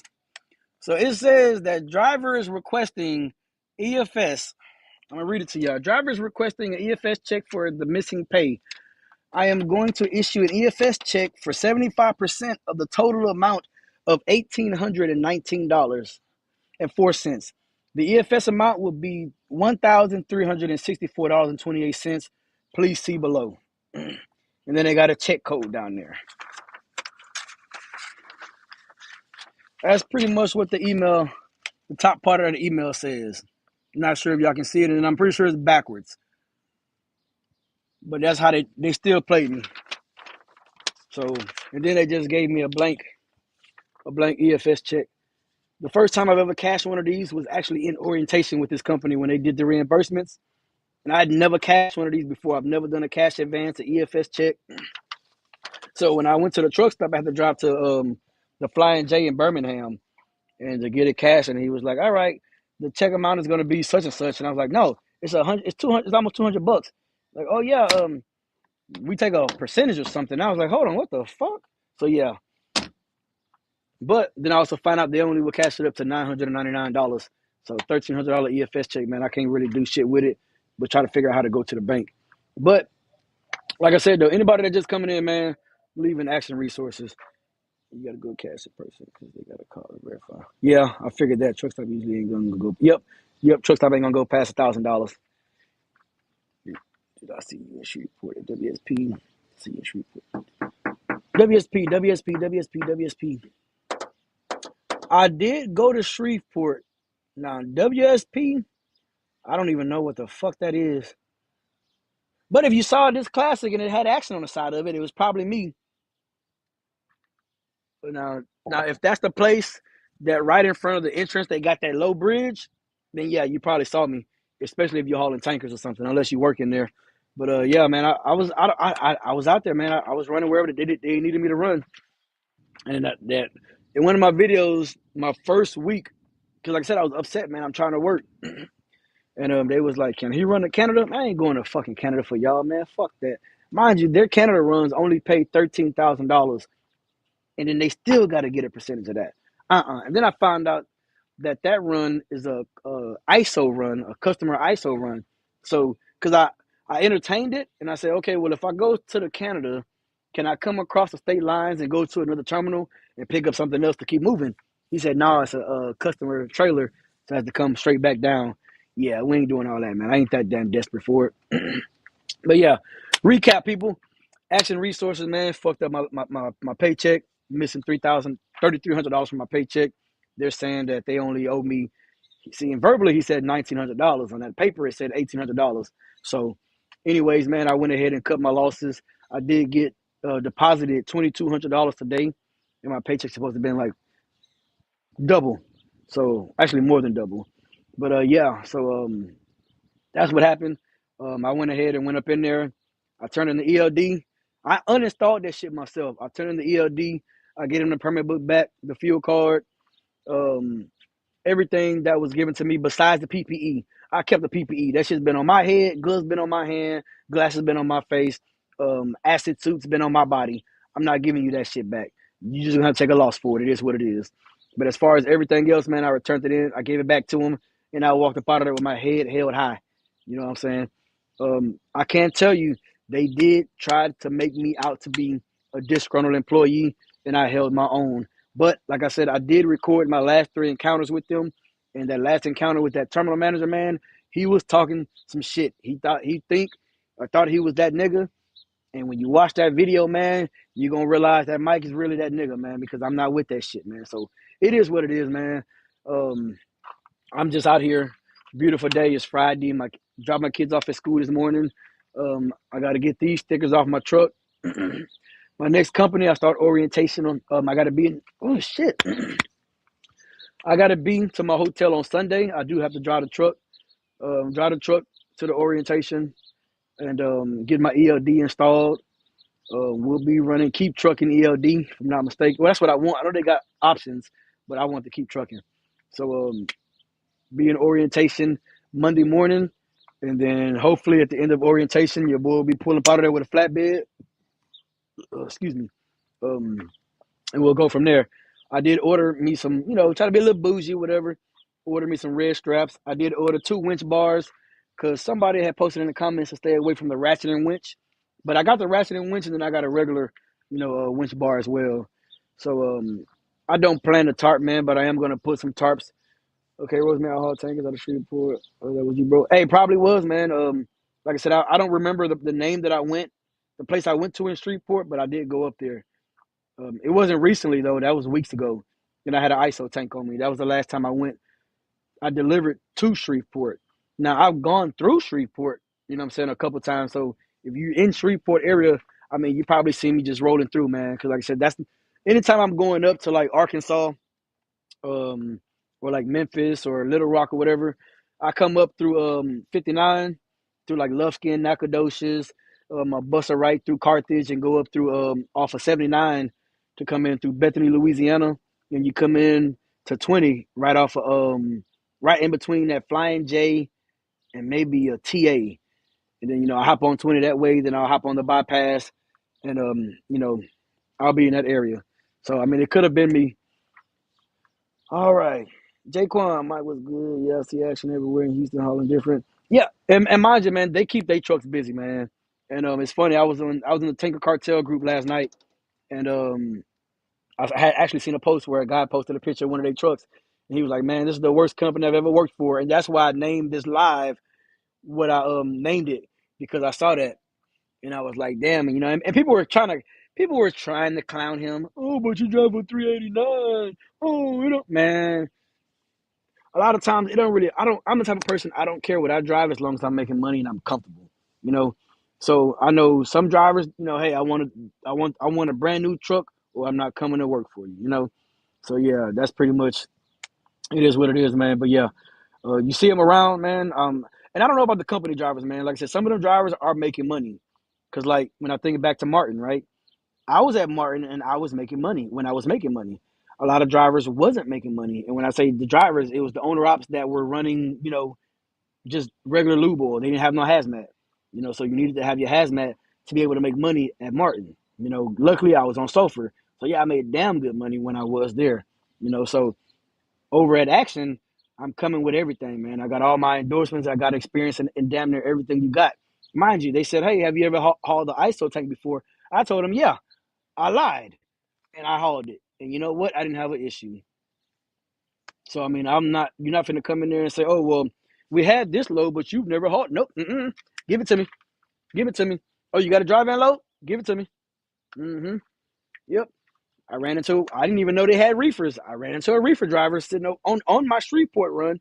Dude was sitting in Carthage, Texas, sitting up under a reefer. I said, damn, man. And the dude didn't even know who the fuck I was because I was parked way down at the end of the truck stop. He's on the opposite end. And I just walked out, and their trucks are green. Most of their trucks are green. They do have, like, if you've been a driver for that company for, like, let's say, a damn good driver for, like, 6, 7 years as a company driver, they will put you in a flat top Pete or whatever you want to get put into. I did see that. Don't do anything for me. I'm an owner up. I got my own shit. I got my own fucking Pete. Pete sitting right there. Hey, Checkmate, come get your truck, man. I got your truck sitting right here for you. Hey, yo, this truck is for Checkmate, by the way. You know what I'm saying? So if anybody want to buy it, y'all got to reach out to Checkmate, see if he want to let it go. But this is his truck right here. He didn't tell y'all, you know what I'm saying? He started a mini fleet. You know what I'm saying? White trucks. That's all he want. You know what I'm saying? So anyways, I went and talked to that guy, man. And man, that guy talked for like 3 hours. And he told me a lot of shit, man. He put me up on a lot of game. And it's funny because when I left the yard yesterday, I saw him. So I saw him on my first run, and then I happened to see him on my last day. And I saw him. He honked at me, but I was, I'm trying to get the fuck away from there because what I did was I unplugged all this shit out my truck, and I went and parked my truck at the truck stop, and then I Ubered back to the terminal to get in my dually, and I had brought everything with me. So when I went to tell him I'm done, all my shit is already here. You're not finna try to stop me from you terminated your lease, so you can't be on our property or our premises. No, you're not finna do any of that. You know what I'm saying? So I went ahead and got all my shit off the premises. I walked up in there. Here's y'all shit. I'm up out of here. You know what I'm saying? And mind you, I was nice enough. I picked up that load. I brought it to the yard. Like I said, and the plan was to deliver that load. But when you play with my money and it's in the first time, and we ain't talking about $20, $30. Mind you, every check that I've had, it was short $20 or $30. It wasn't $21 and some cents. It was short $20 or $30. But I knew I was leaving. I didn't make a big deal about it. But $3,000, $3,100 short. Oh no, now we got a problem. Yeah, and I have to speak on it, man, and I have to stand on my principles on that shit. You know what I'm saying? So you play with my money, I'm up out of here. There's nothing you can tell me. Oh, but you were supposed to deliver that load, and you were supposed to pay me. So you didn't pay me. The load don't get delivered. Ain't nothing I can do about it. Fix the issue that y'all caused. I'll go deliver the load. And that's what the plan was. The plan was to sit there, have them fix the issue. Once the issue is fixed, hey, I'll go deliver the load. Once I come back, hey, I'm out of here. Here goes your trailer and everything and all that bull crap. We didn't even get that far because, like I said, the issue technically was not rectified. It was not rectified. You know what I'm saying? So somebody probably going to keep that. They probably going to pocket that, whatever. Hey, it is what it is. As of right now, today, I got a $2,200 paycheck deposited into my account. Mind you, I ran 3,300 miles that week. $2,200, and I got a $1,300 EFS check over here that I'm pretty much don't know what the fuck I'm supposed to do with. So yeah, that's pretty much where I'm at. So yeah, that's why I'm taking this shit off my door. You know what I'm saying? I do start, like I said, I start orientation, the next company on Monday. So yo, we're just gonna keep it rolling, man. This next orientation or this next company, I should not have nearly as many problems as I've dealt with over here at this company, man. And there's only one reason why, and I'm not gonna tell y'all why just yet. But yeah, I shouldn't have these issues, man. So as of right now, I need to clean the truck out, get they shit off my truck. And like I said, man, I like these letters. I like the black and gray. So I need to go run to the vinyl shop out here or a Stein shop or whatever it's called, and go ahead and get that made. And the company that I'm going to, they already sent me the permit book. They already sent me the stickers to put on my truck number. I signed my lease agreement like damn near a month ago, to be honest with you. So, I got all that shit done and ready to go. Now I got to go get the new signs and stuff. And I'm trying to figure out where I'm going to put my truck number at, man. The thing is, eventually I'm going to paint this damn truck. I don't want to like just the stupidness of these fucking shop, man. Why would you put your name here, right? And then put your DOT over here? That don't make any sense.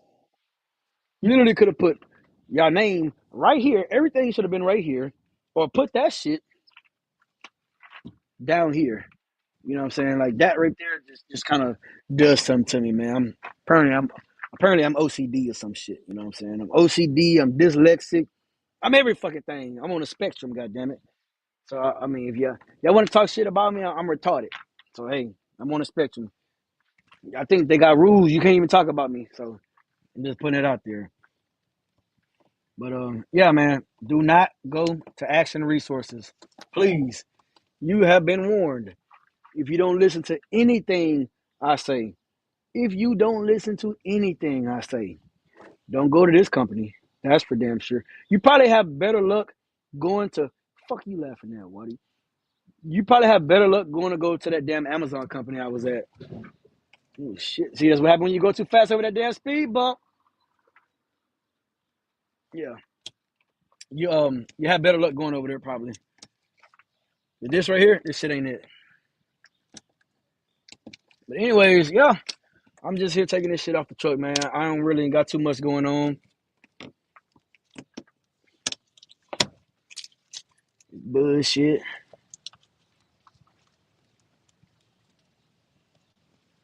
Any questions, man? Drop them in the comments. And if anybody want to come up, there's a link somewhere down there. And that's pretty much what's it, man. That's it.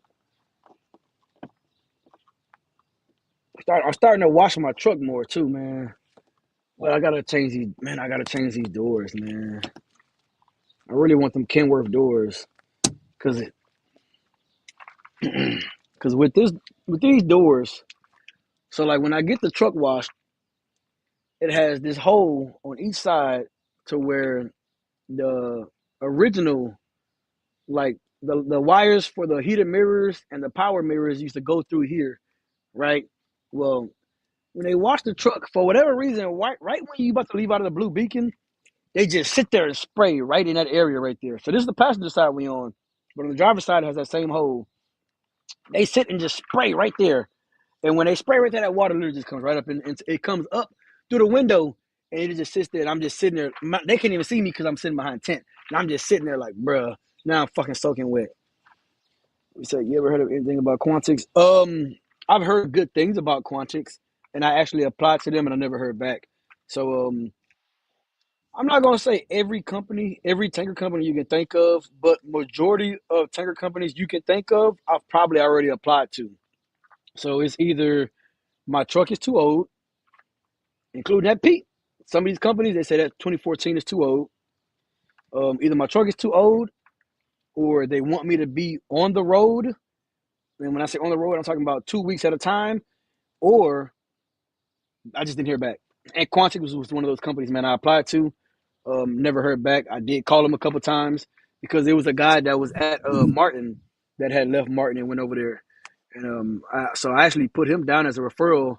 And yeah, I never even heard anything back. So yeah. Yeah, like I said, I just never heard anything back, man. And a lot of these companies nowadays, from what I can tell, and mind you, I'm in that tanker. If you're not in that tanker cartel group, Rosemary's son, go join that tanker cartel group, man. A lot of people are pretty much saying, man, they're applying to companies and they're just not hearing anything back.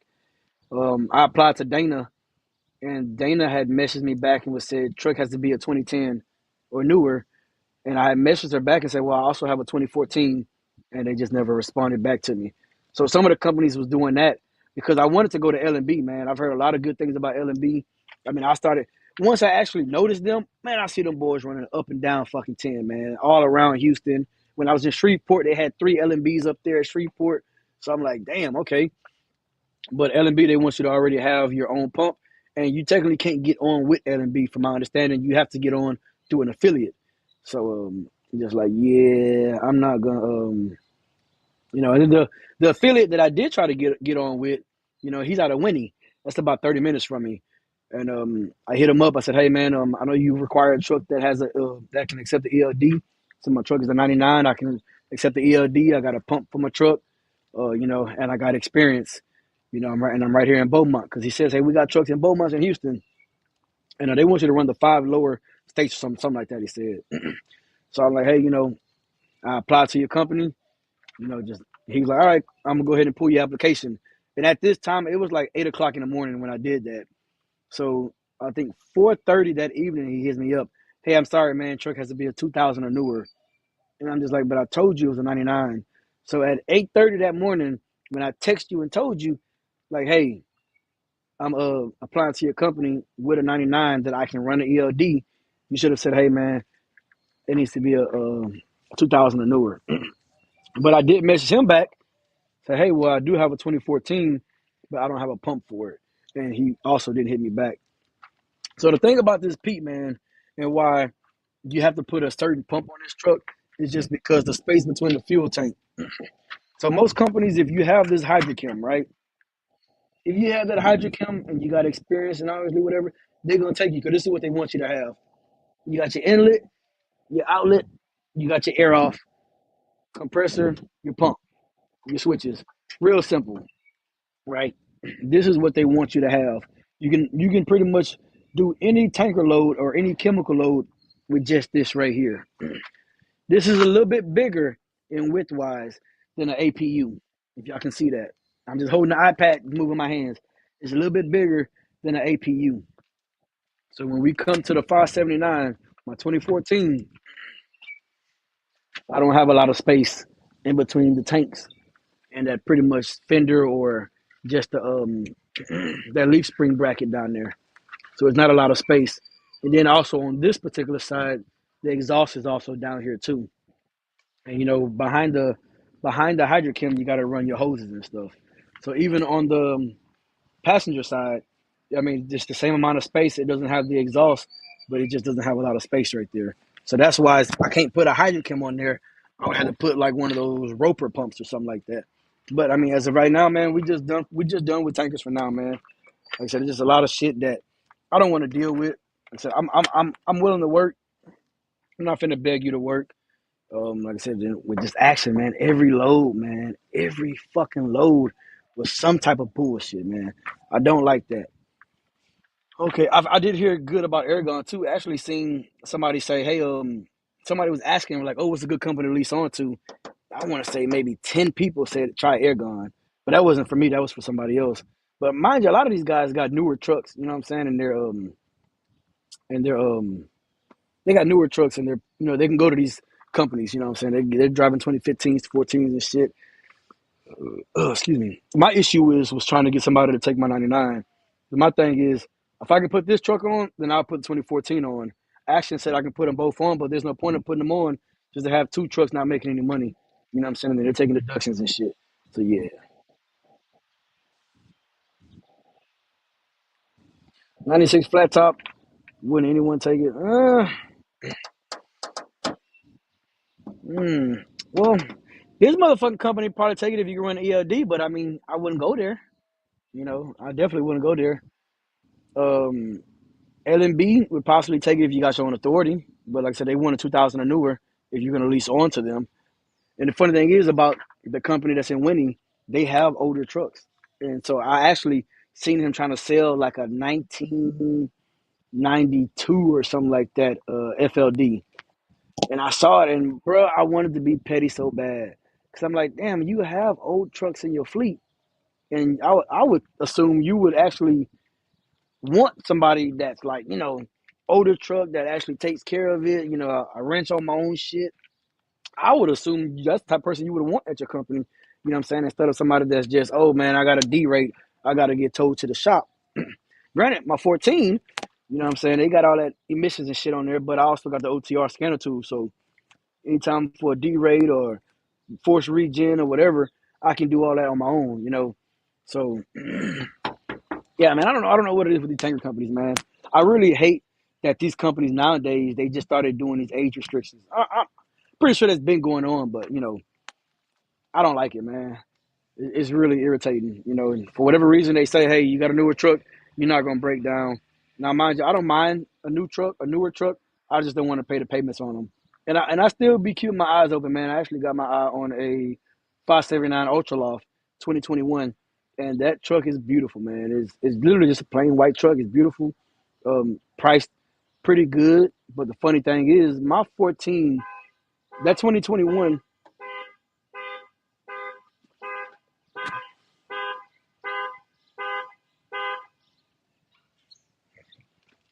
So my that 2021 has more miles and more hours, like engine idle hours, than my 14 has. And it's actually from a dealership, and they have three of the same trucks. And man, I want to go out there so bad and try to talk to them boys, man, because it's a dealership. Like I said, they take trade-ins, but I'm trying to trade in a truck that's older than what you have, but less miles and less engine hours. And I feel like if they play in my face, I'm gonna say or do something stupid, man. So, I'm just dreaming on that shit. The whole tank is about the shit getting out of hand. Yeah, I mean, I would. The amount of money that I've made hauling tankers, man, has been amazing. Not at this company. Not at this company. Disregard action. I have. I ain't made shit at action. But when I was at Martin doing the sofa, man, I loved it, man. I love the money. That's all I can tell you. Everything else is what it is. Now, the New Orleans run that I was gonna do, I do like that. Some places I've gone to, I didn't have to do anything. I just sit in the truck, start doing my paperwork, sit back, relax, play on my phone or whatever. Like I was cool with that. You know what I'm saying? It brought me back to my Schneider days, man, when I used to have to do live loads and live unloads, man. I just sit back and they do everything. They come knock on the door. Hour later, hey man, you good? Let me sign your paperwork. Be safe. You know what I'm saying? I didn't. I was cool with that. I like that. But as far as now, I mean, now I'm gonna have to go do some physical labor, man. But I'm ready now, man. So yeah, I would like to stay on tankers, man, and that's what I was trying to do, man. I was trying to stay on it. Like I said, I went and bought that expensive ass pump, and I ain't never used it. Then they gonna call me, hey man, you got a pump on your truck? I said, yeah, I got a pump on my truck. Do it work? I said, no, it don't work correctly. So you don't got a pump? I said, well, I got a pump on my truck and it don't work. Oh man, these people, man, it's just fucking comical. Now I can laugh about it because I'm no longer there. But man, while I was there and I was trying to work and trying to make money, that shit is annoying, man. That shit is fucking annoying. Oh shit, what did I did something. Oops.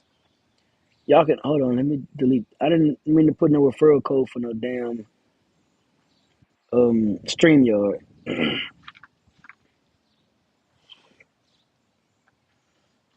But yeah, man, don't go to action, I'll tell you that. They ain't got no action. They ain't got no action at action. They don't. Don't do it. You've been warned.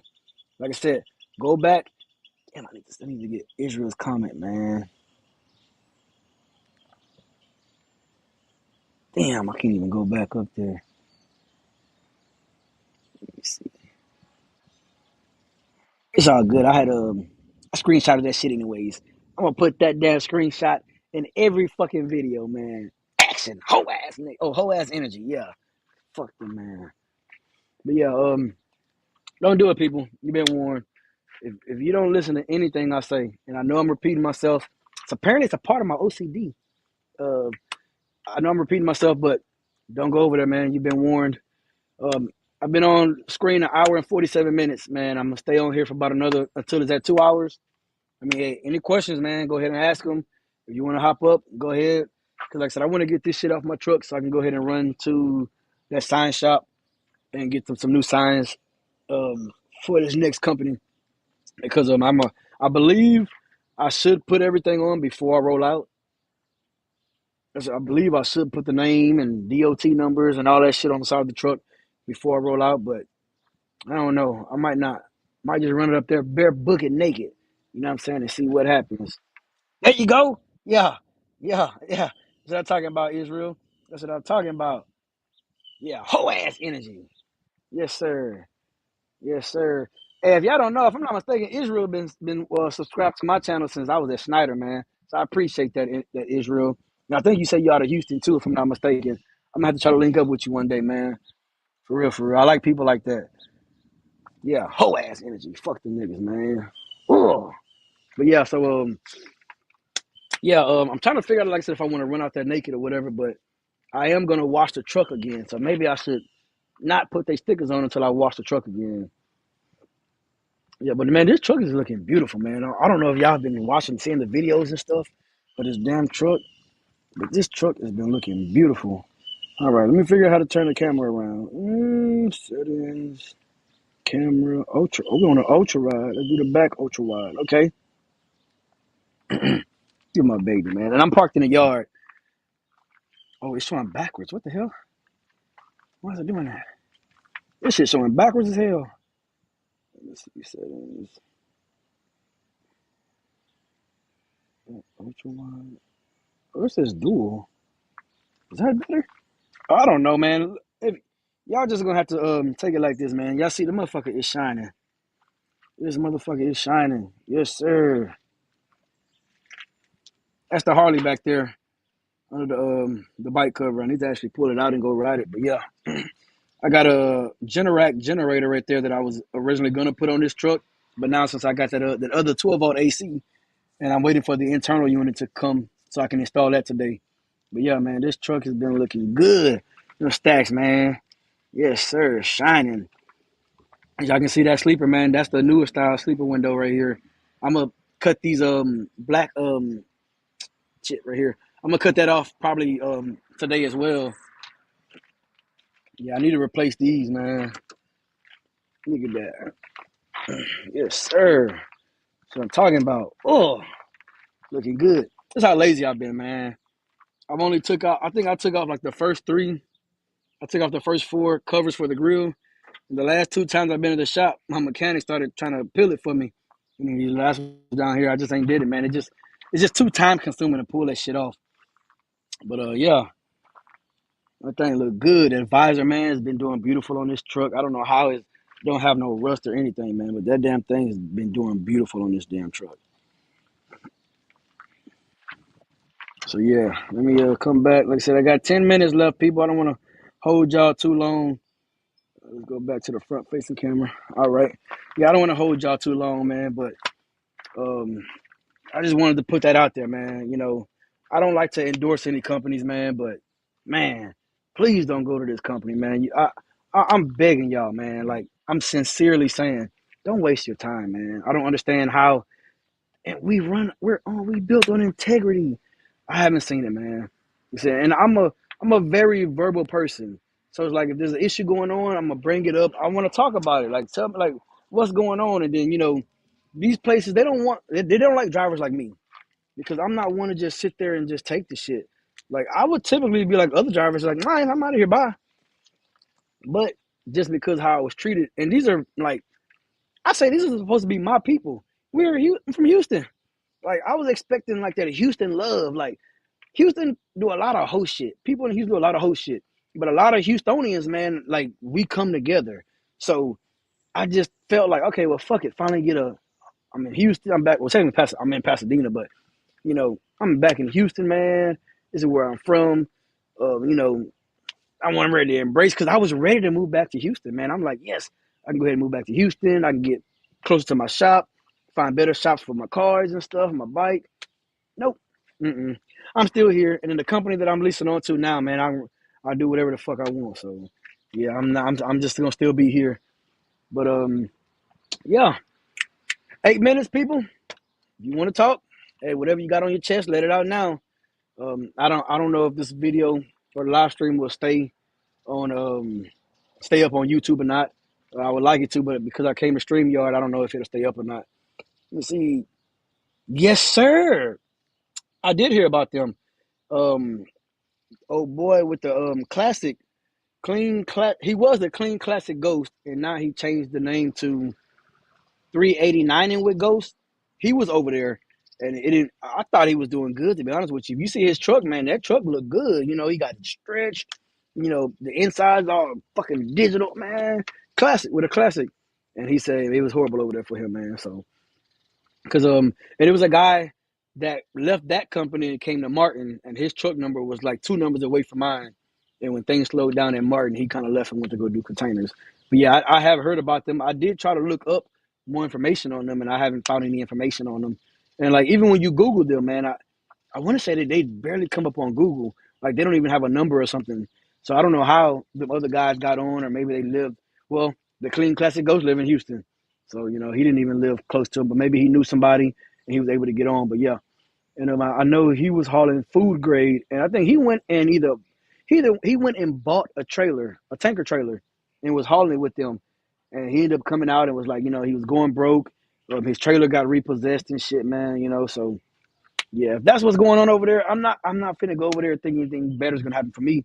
And I used to like he would post his videos. He's a known guy around like TikTok and Facebook, especially in the classic group. And man, like I would see him running, man, 80 miles an hour, gone. I'm not doing all that. And then like I said, his trailer got repossessed. Um, I don't think he said he lost his house, but maybe it was close to it or something like that, if I'm not mistaken. But I know he said it was a rough year. It was a very rough year. So the classic is parked.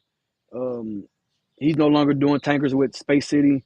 He's now doing end dump or belly dump or something like that. And now he got a 389. So yeah. So that's the only thing I've heard about them, man. It's just seeing the guy. I mean, like for me, right?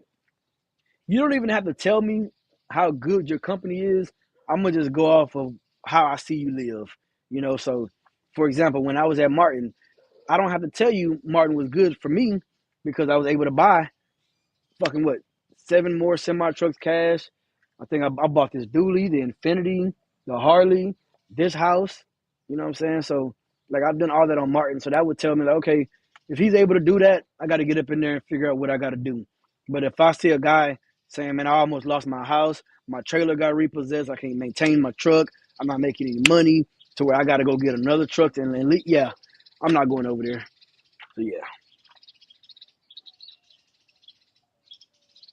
you're only as good as your last load in trucking. I've never heard that before, but I like that saying. I definitely do like that saying. Yeah, I'm hoping my last load don't be till I'm fucking 60 years old, man. Like I said, I love driving, so I'm here for it. I'm not here to do it for free. You know, if I could do it, and this is gonna sound stupid, if I could do it for free and make a lot of money, I would. But I'm not here to do that, man. I'm here to make money, provide for my family, and I just so happen to like trucking, man. I love this shit, and it's ironic because my brother's side of the families are all truckers, and ironically, my grandfather was actually a truck driver too, so my brother is 10 years or 11 years older than me. He's been driving since '02. I think in '02 I was in elementary. No, that don't sound right. '02 I was, I think I was in elementary school. Yeah, yep. My brother started driving trucks. I think I actually moved with him to Minnesota for a few years. So yeah, and on those two. Yeah, yeah. I mean, all you gotta do, man. He posted a post. It had to been on his Instagram where he said, it was a rough year for him, and I could possibly try to pull it up right now. Let me see. I follow him. Man. Like a lot of these guys that got classics, man. I would like to reach out to him, man. And it's a guy on YouTube. He go by Hustle. Man, he got a classic, man. If y'all can go subscribe to him, man. He don't make a lot of videos. If I'm not mistaken. Maybe he do a lot of shorts or something. But I follow him. He got a ultra. He got not an ultra loft. He got a 84-inch sleeper classic, man. And that's what I really would have liked. But I used to have a hard time driving this fucking truck when I first got it, man. Like my anxiety would go bad anytime I get to a shipper and I see how small or tight it is. Oh man, it used to be hell. Let me see, 389, 389 in with Ghost. Let me see if I can find that post, man. Hopefully, y'all can still hear me. Merry Christmas. Let me see.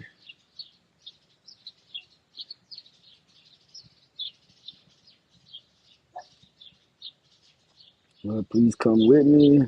Okay, so I think this is the post right here. All right, so this is the guy that was at Space City out of Richmond. So this is 389 in Ghost. Um, he posted this on New Year's of this year. He said, Happy New Year. 2024 has some cool milestones and a few setbacks. 20 years in trucking, 10 years of marriage, 40 years of life. I got my dream project truck. My tanker got repossessed, and I bought a hopper bottom trailer. It was a crazy ride last year, but I'm going into 2025 with a positive attitude anyway. So, yeah, you had a company and you're losing your shit. I don't want to be there. You know what I'm saying? That's just pretty much what I'm trying to get at. I'm not trying to throw any shade or shots at him. You know what I'm saying? I like following him because his classic is fucking clean, man. So, yeah. If that's what's going on to where, I don't want to go to a company and lose everything I worked hard for. Luckily, I don't like paying bills, so my cars are paid for, bike stuff paid for. I'm pretty much trying to pay off my house and credit cards, man. That's pretty much it. Besides trying to maintain the lifestyle that my bougie ass kids fucking want. And these niggas don't even know they bougie, which is crazy. But yeah, so 2 minutes left, people, and I'm gonna get up off of here so I can get this shit done. It's already 10 o'clock in the morning. I didn't see anybody live. That's why I went live this morning. Just because, I know Trickio and Cam usually hold it down in the morning. And shit. I had to get this shit off my chest, man. I pretty much just ran it all morning, but yeah, man. Do not, please, please, please, do not go to Action Resources, man. I don't care. If you want to go as a company driver, you may be all right. And I'm saying you may be all right. But if you want to go over there as an owner operator, um, and the funny thing is, the Pasadena terminal and the Huntsville, Alabama terminal, which is outside of Birmingham, the Huntsville, Alabama terminal are the only two terminals that has all divisions. So the Pasadena terminal, like when guys don't or haven't done tankers or haven't done a certain division, they supposed to come to Pasadena and get trained. I don't man. It's just sad, man. And then they're constantly bringing in new drivers, constantly bringing in new drivers, man. I don't understand it. And it's funny because a older black lady, man, she reminded me of my mama. She was in there and she came up to. I was talking to a guy that I went to orientation with, who was another owner operator, getting the same treatment as me. She walks up to us and she goes, "Hey, I don't mean to interrupt y'all. Who owned this red truck?" And I said, "I do."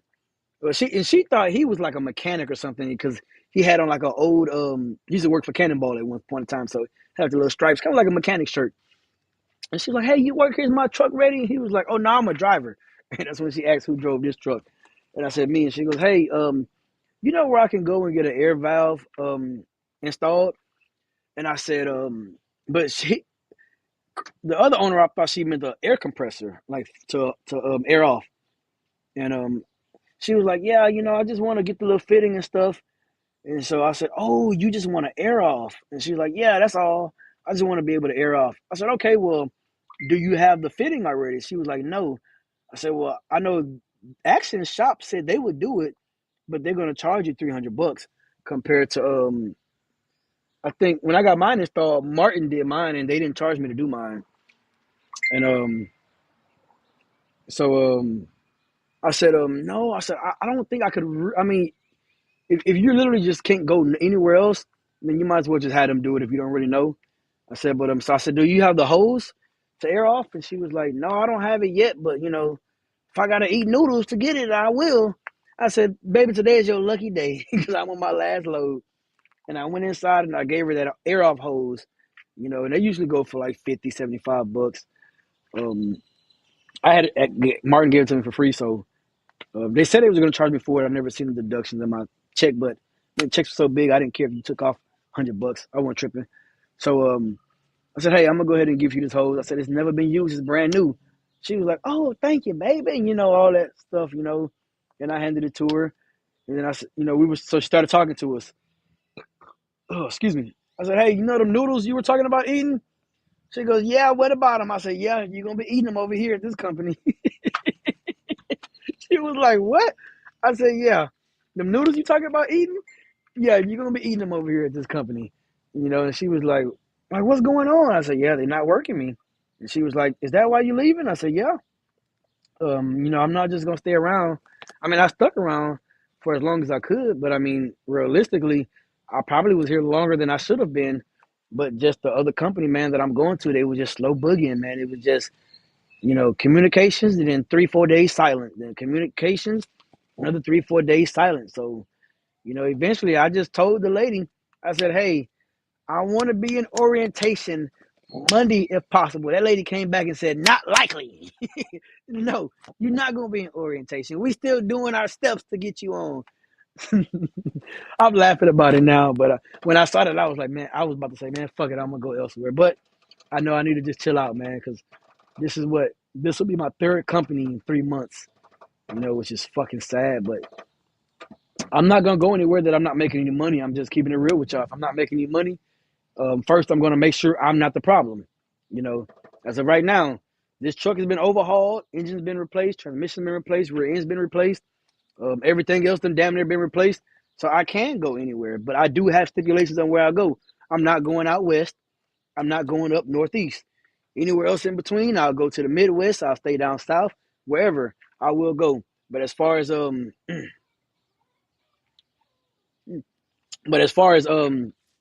out, fucking Washington and Seattle and Utah and shit. Yeah, I ain't doing all that crap.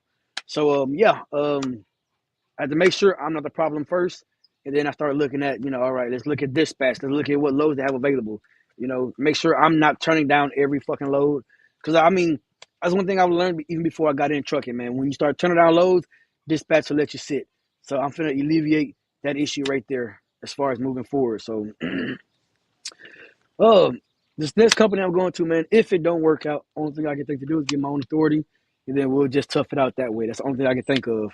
Like I said, orientation for me will be Sunday. Well, have to be to my hotel Sunday. I do have to drive my truck to orientation so I can get the ELD installed. I already received my permit book. I already received my decals and stuff to put on the truck, my IFTA, fuel card, all that crap. I already received all that stuff in the mail this past week. Um, Orientation will be Monday, and then we'll just see what happens after that. I am planning to get my own step deck. Like I said, I've said in previous videos, I got my eye on a triaxle step deck. So 53 foot triaxle step deck. I believe it's a '07, and I reached out to the guy already to start showing my interest in it. You know, I really don't like to reach out to people until I'm ready to buy, because I don't want anybody to think like I'm just wasting their time or whatever. But yeah, that's pretty much where I'm at, people. Um, I've been on here a little over 2 hours now. So I mean, any questions, man, go ahead and drop them down before I get off of here.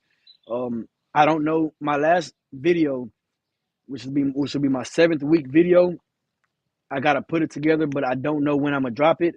But please remember, eventually I'm gonna drop the video of talking to dispatch, talking to the planners, and talking to that damn terminal manager. And when I drop that video, I need y'all to help me do whatever we can to make it go viral. Now it might not go as viral as I would like, but I mean a drop in a Facebook group, I'd appreciate it. Any of your trucker buddies, man, if you could just send them, hey man, just check this video out real quick, man, to see how this company did this driver. You know what I'm saying? Whether you fuck with me or not. You want to see me stutter and get choked up in the video? Hey, it's in there. You want to see me talk shit to this nigga respectfully? It's in there. You want to see him try to drop his nuts on me? It's in there. You want to see me drop my nuts back on his ass? It's in there. It's in that video.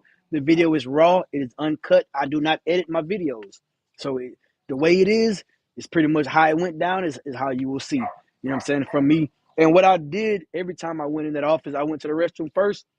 I turned my camera on. I walked out. So you will see me approach every single body. You see how I approach people. I did not fake and funk for the camera. I wasn't being nicer than I usually would for the camera. I wasn't being an asshole any more usual than I usually would in front of the camera or for the camera. You know what I'm saying? I'm me the way I am, man. This is how I come. You know, so you will see those in that video. When I release that video, man, please, please, please, I'm asking y'all, just that's the one video I will ask y'all to please share. You know what I'm saying? I don't care if you share it to your Facebook, Instagram, TikTok, whoever. You know what I'm saying? But I would like this shit right here to be seen. You know what I'm saying? Maybe I'm taking it personal just because of what I dealt with, man. Because at once upon a time, I was sitting in this truck, man. I felt depressed. I didn't like that shit, man. Yeah, left me in a fucking truck for 3 days, man, and I'm trying to work to provide for my family. You know, so it is what it is, man. I'm gonna get ready to get up off of here. Um, Company is Action Resources. Their main headquarters is technically out of Birmingham, Alabama, but it's Huntsville. They got a Birmingham, Alabama office or whatever, and then they got a Huntsville, Alabama terminal. So, and then the funny thing is, the president over the company now is their old attorney or lawyer or something like that. You know what I'm saying? So, like I said, she definitely talks a good game. Like listening to her talk, I was excited and happy to come and work with this company, man, and just to see how things turned out. When you got out of orientation, man, it's like a reality check. You know what I'm saying? It's like, hey, I done went over here to La La Land. You know what I'm saying? I'm over here on drugs and stuff, and then the high then died down, and now it's like, oh damn. So this is how we get treated. Oh, I'm back to being treated like a fucking truck driver. Because in orientation, yeah, they treat you pretty good, man. They treat you damn good. They damn near spoil you in orientation. You get in fucking coupons to go eat it. Not coupons. You get in vouchers to go eat at steak houses and all this shit, man. They rent you a car. They'll fly you out, you know, and it sounds good, you know. And then shit, you get back, and it's like you go meet your damn people at your terminal, and it's like, oh my god, what the fuck is going on here? But I will say, a positive with this company out of the Pasadena terminal. The terminal, the parking lot is organized. That's the only thing I can say that I did notice was that the parking lot was organized. You have assigned parking for your tractor, for your you know, you move your tractor, you park your car, you come back, move your car, park your tractor. You got locations you're supposed to put certain trailers. Bad thing, most of their trailers are out of service. In one of my videos, I counted like maybe 16 or 22 trailers that are out of service. So that's an excuse. They will tell you, oh man, well, we got loads, but our trailers are down and their shop ain't worth a damn, man, to be honest with you. The way they installed that ELD in my truck, man, and come to find out, my AC wasn't working because of something they broke on my dash. I didn't know that until I got my AC fixed, man. So I didn't like that. Like I said, they drilled holes in my dash and left the damn shavings. It was plastic shavings, but you know that plastic get hot and that drill go. I don't know why they drilled it in when they could have just drilled the screw in, but they drilled out the hole first, which is fucking stupid to me. But whatever, you know, what I'm saying? I'm nobody. I'm just a truck driver. I don't know shit. Um, yeah. I didn't like that, man, and I ended up stepping on the metal shavings. I cut my feet. Um, it was just a lot of shit, man. Even from the one, like just getting back to the terminal, man, and they just I didn't like that shit, man. And I expressed that from the jump how I didn't like that. You know, they didn't like the type of person that I am. Oh well, I don't care. Raw Blue, I left them in 2021, running their egg routes out of Hansville. Okay. Um, shit, you probably in a better situation now, I would assume. Because I mean, I think I would probably be better off at Super Ego, man, having the Russians lie to me and shit, take some money off the loads and shit, and I probably still make something, you know. And I'm seeing guys in them videos not making shit, but they look happy though. Them guys in them damn Super Ego videos, man, be looking happy as hell. They leasing a truck and trailer.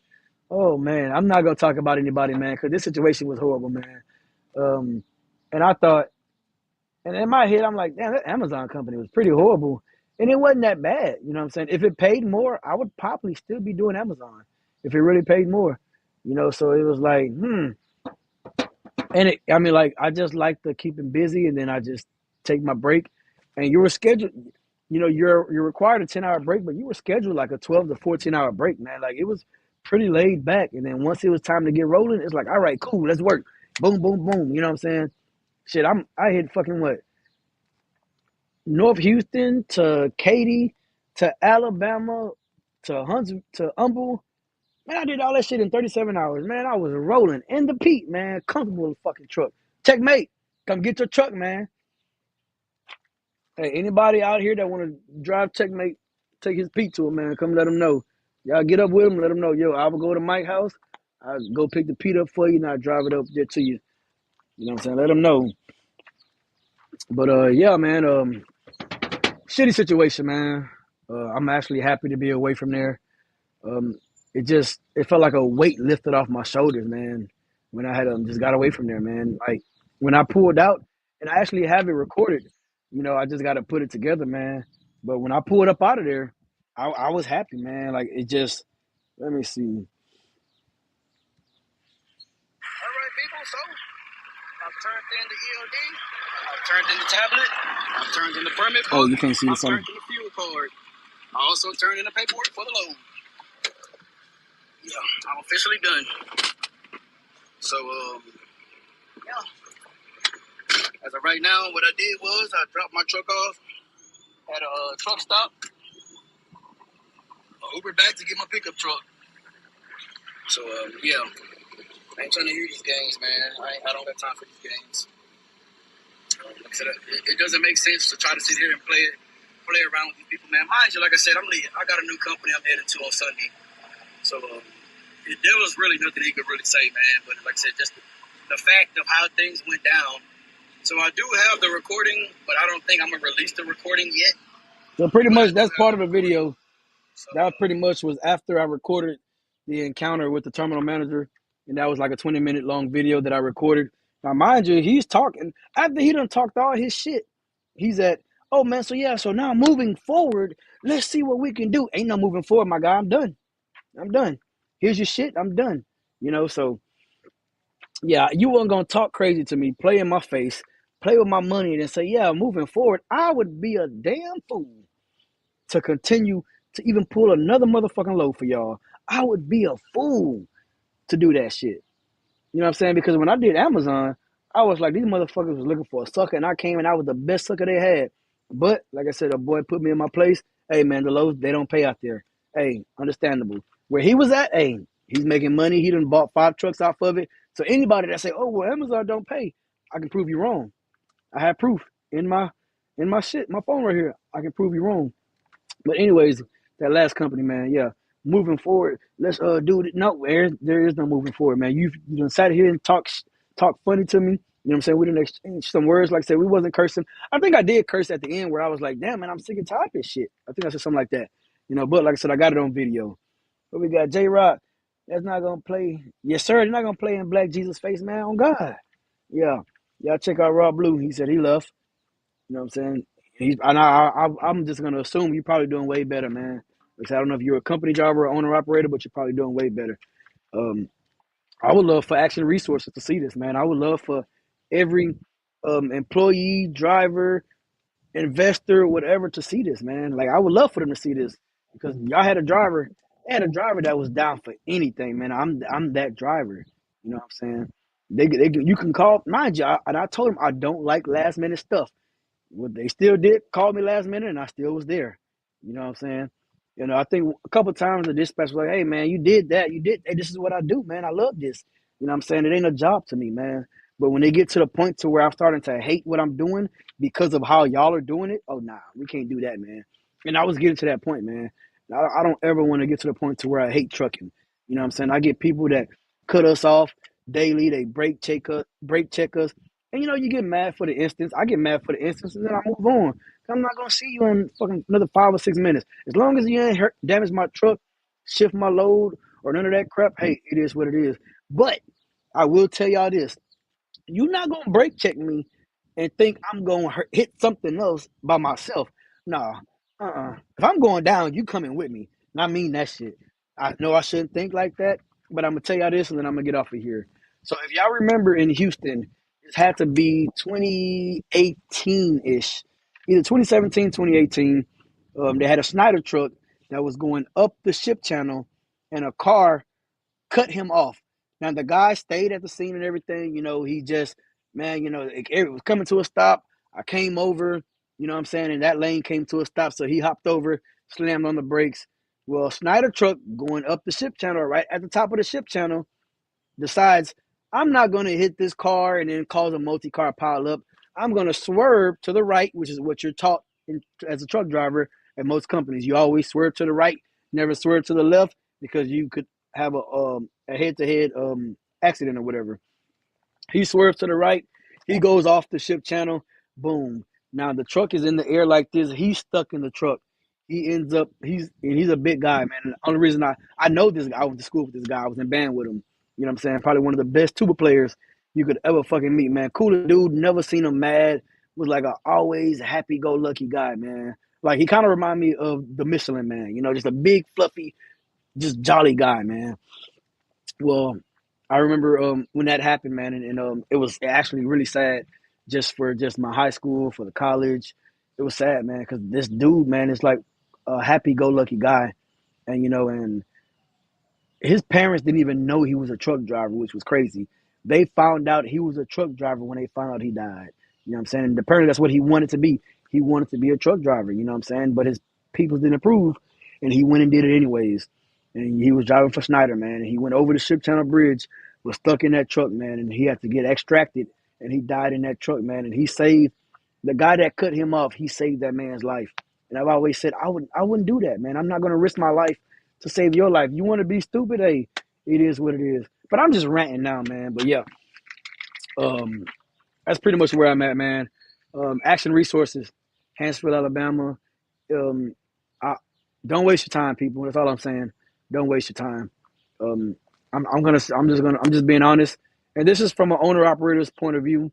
I don't know if y'all remember, man, but when I first went there, it was the day I dropped my truck off, or I took my truck for them to inspect the truck, and I was trying to talk to these owner operators, man.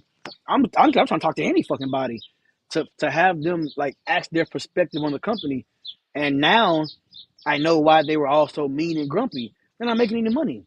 But my thing is, when you see somebody coming in, tell them, because when a new owner op came in, and I posted in the video, he's mad now.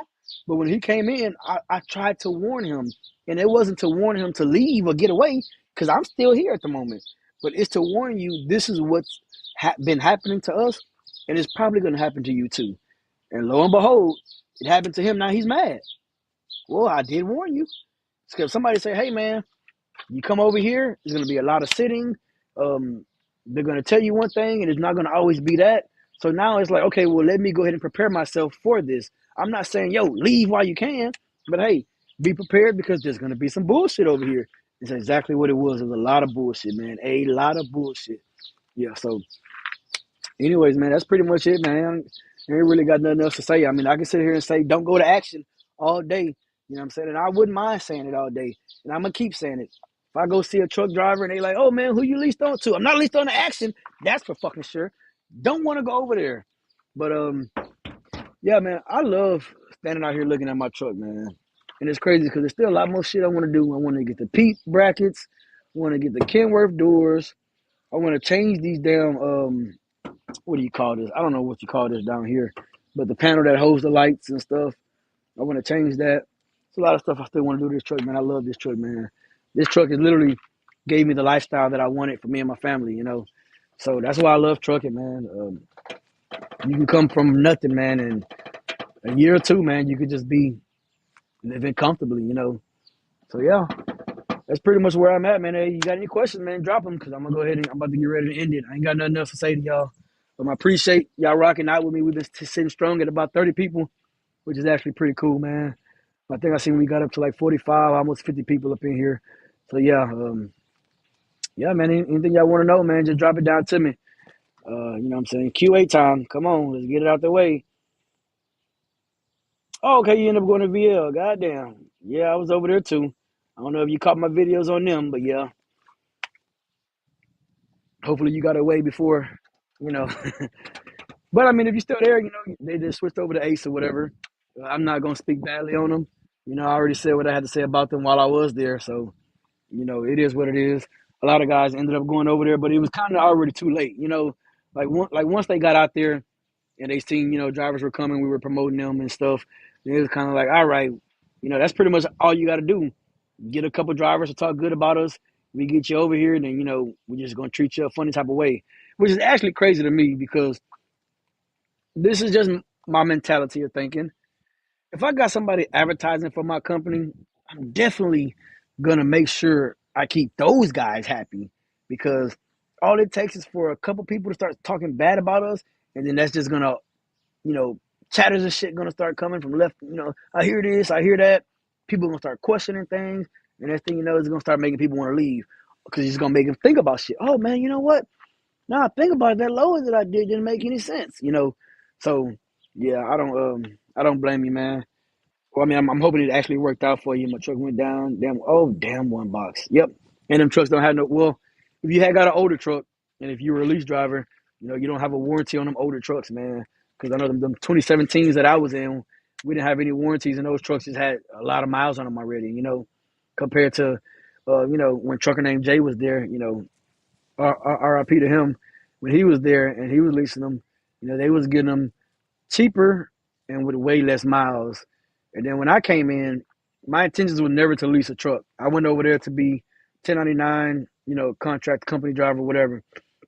And I was gonna do that for 6 months. But I think after 2 months of doing it, man, and you know, the way I run 4 weeks at a time, 4 weeks out, 1 week home, the money was just good. I'm like, well, damn, if I can double this, you know what I'm saying? And that's what I did, man. I ended up getting a lease truck and I was running it up, man. But I started getting towards the end, I started getting like I guess irritated just because of I'm watching a guy that I like. Y'all never subscribed to Darkel Smith, man. He had a classic as well, and he was at Maybach. He's running $4 a mile regular drive-in. Why are you offering me $2 a mile hazmat? That didn't make any sense to me. And I think only one time I actually suggested a load to my dispatch, and he actually booked it for me. You know, because I'm like, yo, you offering me bull crap, man, and I'm not gonna run it. And the funny thing is, when I was with them, they mostly played with me while I was on home time. So it was like, you know, whenever I was going home, I would tell them like, hey, I'm gonna go home this day, and I'm gonna be ready to come back to work this day. And the day before I'm ready to go back to work, I would text them, hey, I'll be ready to go back to work tomorrow. You know, do what you do.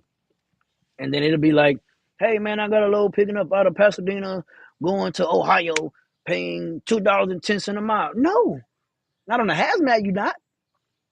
So then I'm looking on the board and I'm seeing regular loads to Ohio that's not hazmat, paying like 340 a mile. Like, come on, man, we not gonna do that. Yeah. But that was probably the downfall of me being there, man. It's just having a, I'm not gonna say having a little common sense, but I guess once I got access to that load board and I started seeing like, well, what you're saying ain't adding up to what I'm seeing. Same thing that happened with Chasing Andrews when he was at the Russians and stuff. And, they're telling him one thing and he's looking at the load boards or whatever. Something similar, kind of not, I guess, because I mean he's a company driver. But yeah, I guess my downfall was pretty much just actually looking at the load board, getting access to the load board myself. Oh damn. Yeah, I kind of did the same thing with my truck. I had the truck. I had dropped it off at freight. No, I actually parked my truck at the truck stop and told them I was taking the rest of the year off, and they got mad. That's what happened.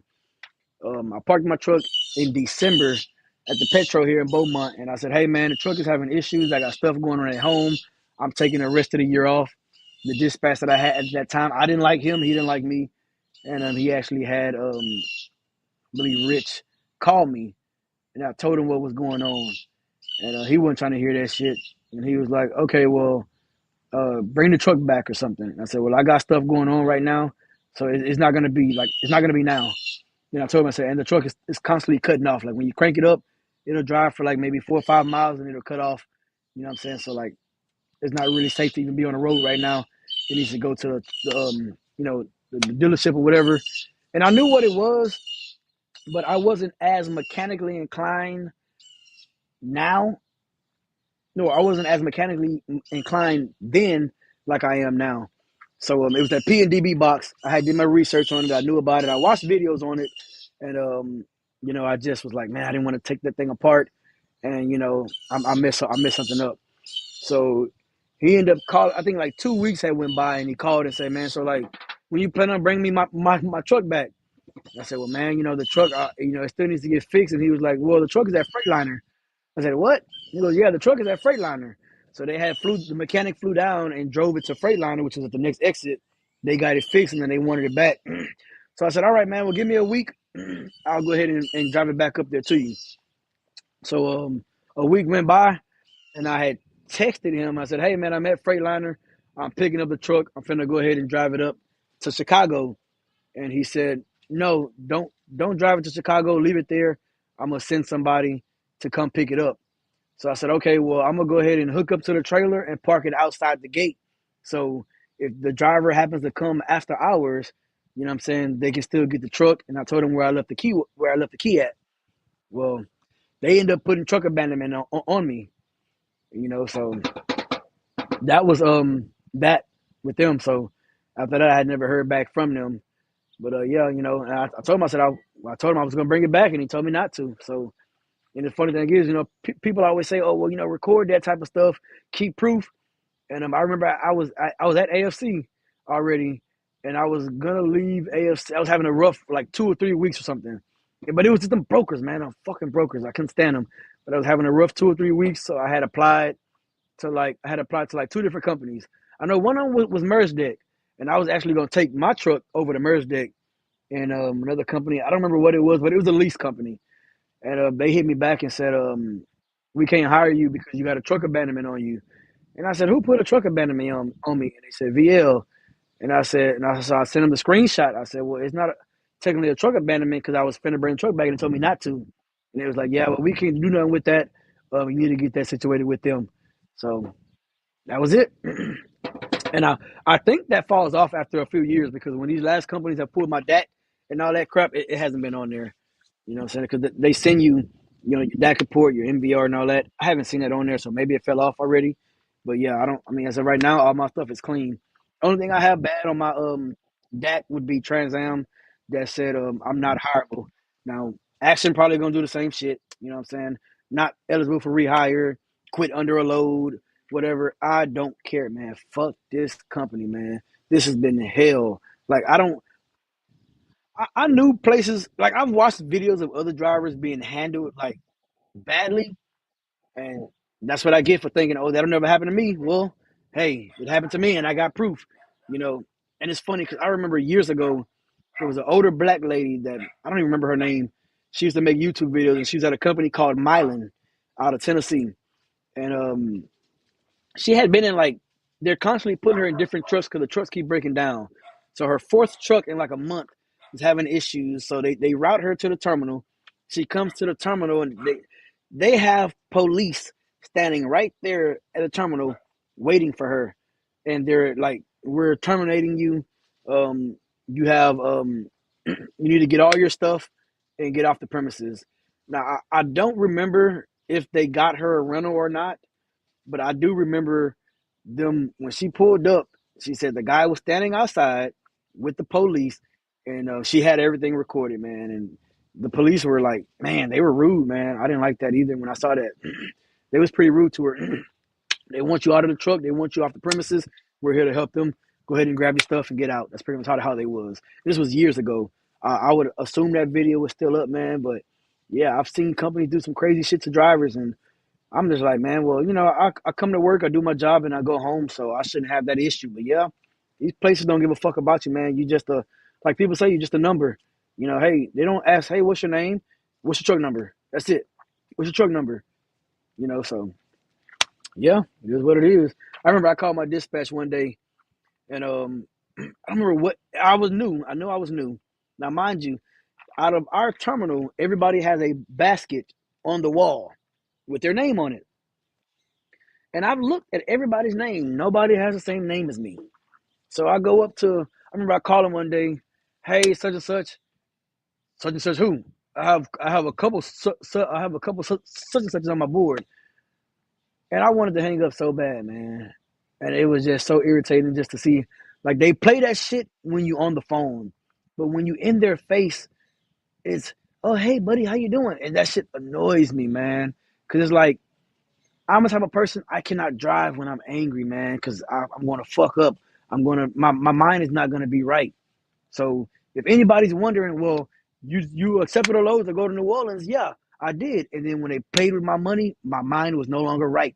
I would be a danger to anybody around me trying to drive 300 and something miles angry, man, knowing my money's messed up. Like, you know what I'm saying? That's just not a smart thing to do. What we got? Western Fly Express hit me with the same thing once. I started losing money. I told them I was going on home time. Yeah, and that's pretty much the smart thing to do, man. I've always told drivers in the past, if you know you're going to quit, hey, go home, clean the truck out. I do recommend always taking people back their shit. You know what I'm saying? Everybody's case is different. You know what I'm saying? Like I said, my truck, my lease truck, it was a simple fix. But mind you, at that time, I was also fixing this truck. So all the money that I had, or I was throwing it in this truck. So the money, and mind you, I had that truck in the shop for a month where I didn't work, and my bill was like $5,800 from Freightliner, and the problem still wasn't fixed, man. So it was, I get it out of the shop, then boom, another issue. The truck starts cutting off. It just once that lease truck started having problems, I already knew, yeah, it's coming to an end for me. And I made it clear. Oh, excuse me. I made it clear from the jump, man. I didn't have no intentions of paying that truck off unless I made it halfway through the lease. If I made it halfway through the lease, I would have went ahead and paid it off, man. And they had a guy, Z, trucking with Z, or man, I can't remember his name. I know he was out of Illinois, and then I believe he moved down to Houston, man. And he ended up buying a classic as well. And then I think he said he was gonna attempt to pay off that lease. And man, I hadn't seen any videos from him, man. And I'm hoping he's doing well, man. And I think I actually saw him one time. We were just crossing paths, because even nowadays, I'm a very observant person when it comes to just trucks around me, cars, whatever. And I be seeing Ace out there, man. I still see him out there. So people are still out there working for him. I'm hoping things are better for them than it was, or it was when by the time I left, or a lot of us left at that time. But hey, it is what it is. I don't wish any bad on any drivers, man, just because of everything we have to deal with, just being on the road, being away from your family and stuff like that, man. That's just a lot to put up with for these companies to treat you like shit, man.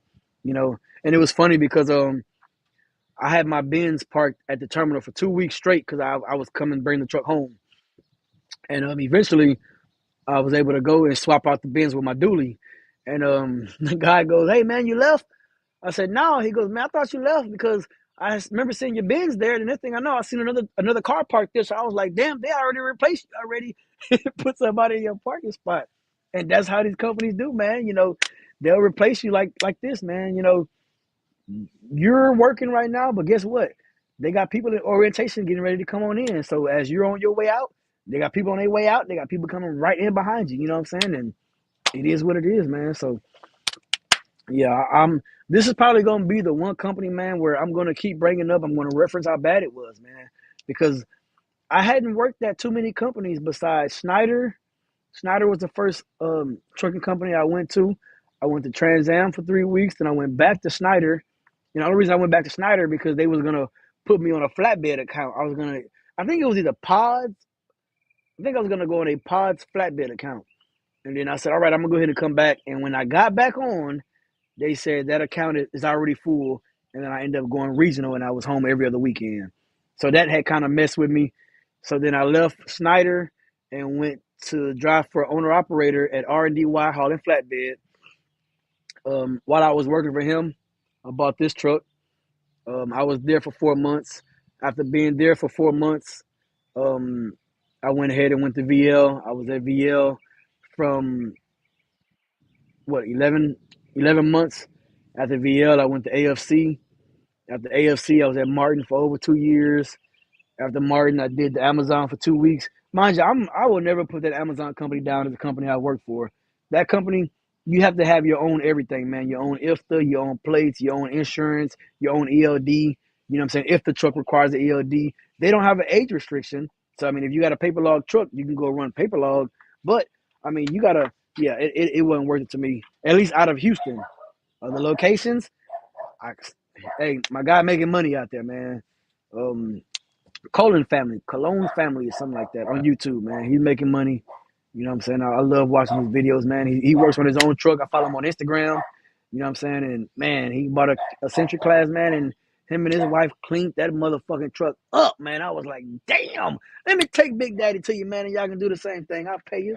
You know what I'm saying? But yeah, um, yeah, after that Amazon company for the 2 weeks, I came to Action, and technically this would be, I mean, if you include the week of orientation plus these 7 weeks I've been over here 2 months, it's been a horrible 2 months. You know what I'm saying? That's just keeping it real with y'all, man. It's just been a horrible 2 months. So yeah, I do not recommend this company at all. Probably have a better luck going try to go work for VL shit. You know what I'm saying? But yeah, definitely don't recommend this company to anybody. Um, Multiple drivers here are unhappy, man. Well, I say here, I'm no longer there. Multiple drivers at Action Resources are unhappy. From what I can tell, they don't give a damn. They got their favorites. And I was in. Funny thing is, I was in the Tanker Cartel group, and on that page where the guy said Action Resources was the worst company he worked for, it was an owner operator out of the Pasadena terminal that said, "Oh, it ain't that bad." But that guy, I've seen, and I literally said this shit like a week ago. I said, "Man, this dude always working. He always got a load on him." So but he has an older truck number, so he's been there for some years. So nothing I can do about that. Like I said, I didn't expect it. Hold on, let me calm these dogs down. Hey, hey, hey,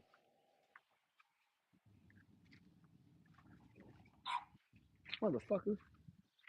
So yeah, like I said, I wasn't expecting to come in and just get on the best shit they got.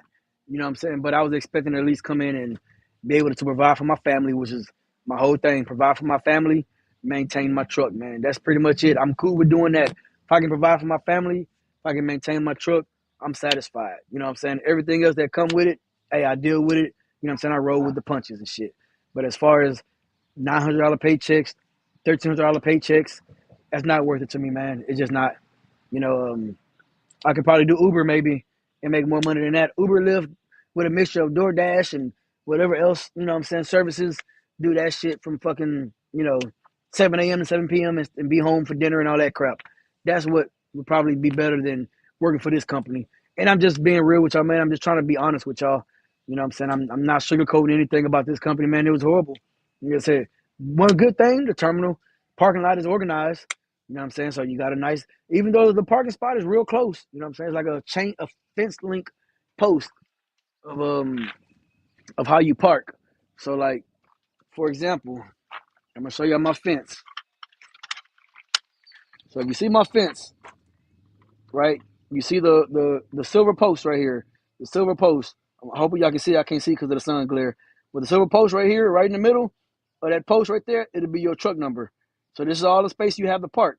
And the next post right there, somebody else's truck number, and that's where they park. So I mean, it wasn't too bad. I mean, you know what I'm saying? I mean, but when you're parking, how close I am right now with my dually, and my damn classic, you're about this close, maybe a little bit closer to park. You know, oh, look at him. He hit the fuck out that damn speed bump. Mm. Slow the fuck down. Oh, he going fast. Oh, he got an SUV. He was all right. But yeah, yeah. That's probably the only good thing I can say besides orientation. Orientation was amazing. Like I said, the food was awesome. Um, Hotel, you know what I'm saying? You get breakfast. And I like the way they did it, you know what I'm saying? As far as breakfast at the hotel,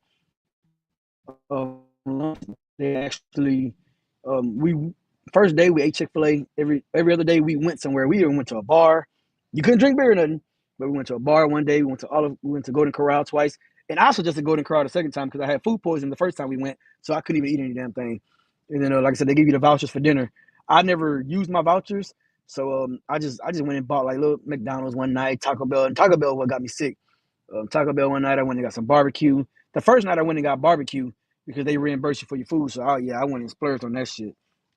Yeah, it's crazy how they went down over the years. Yeah, yeah, man, and that's pretty much I think when they first started their lease, and we're back to VL. I'm assuming when they first started their lease, I don't think they knew they probably had one of the best leases out there at that time because most of these lease companies are charging you insurance and all these extra fees. But when you was at VL, man, like I said, they probably had one of the best lease at the time. Mind you, these are trucks with no fucking warranties.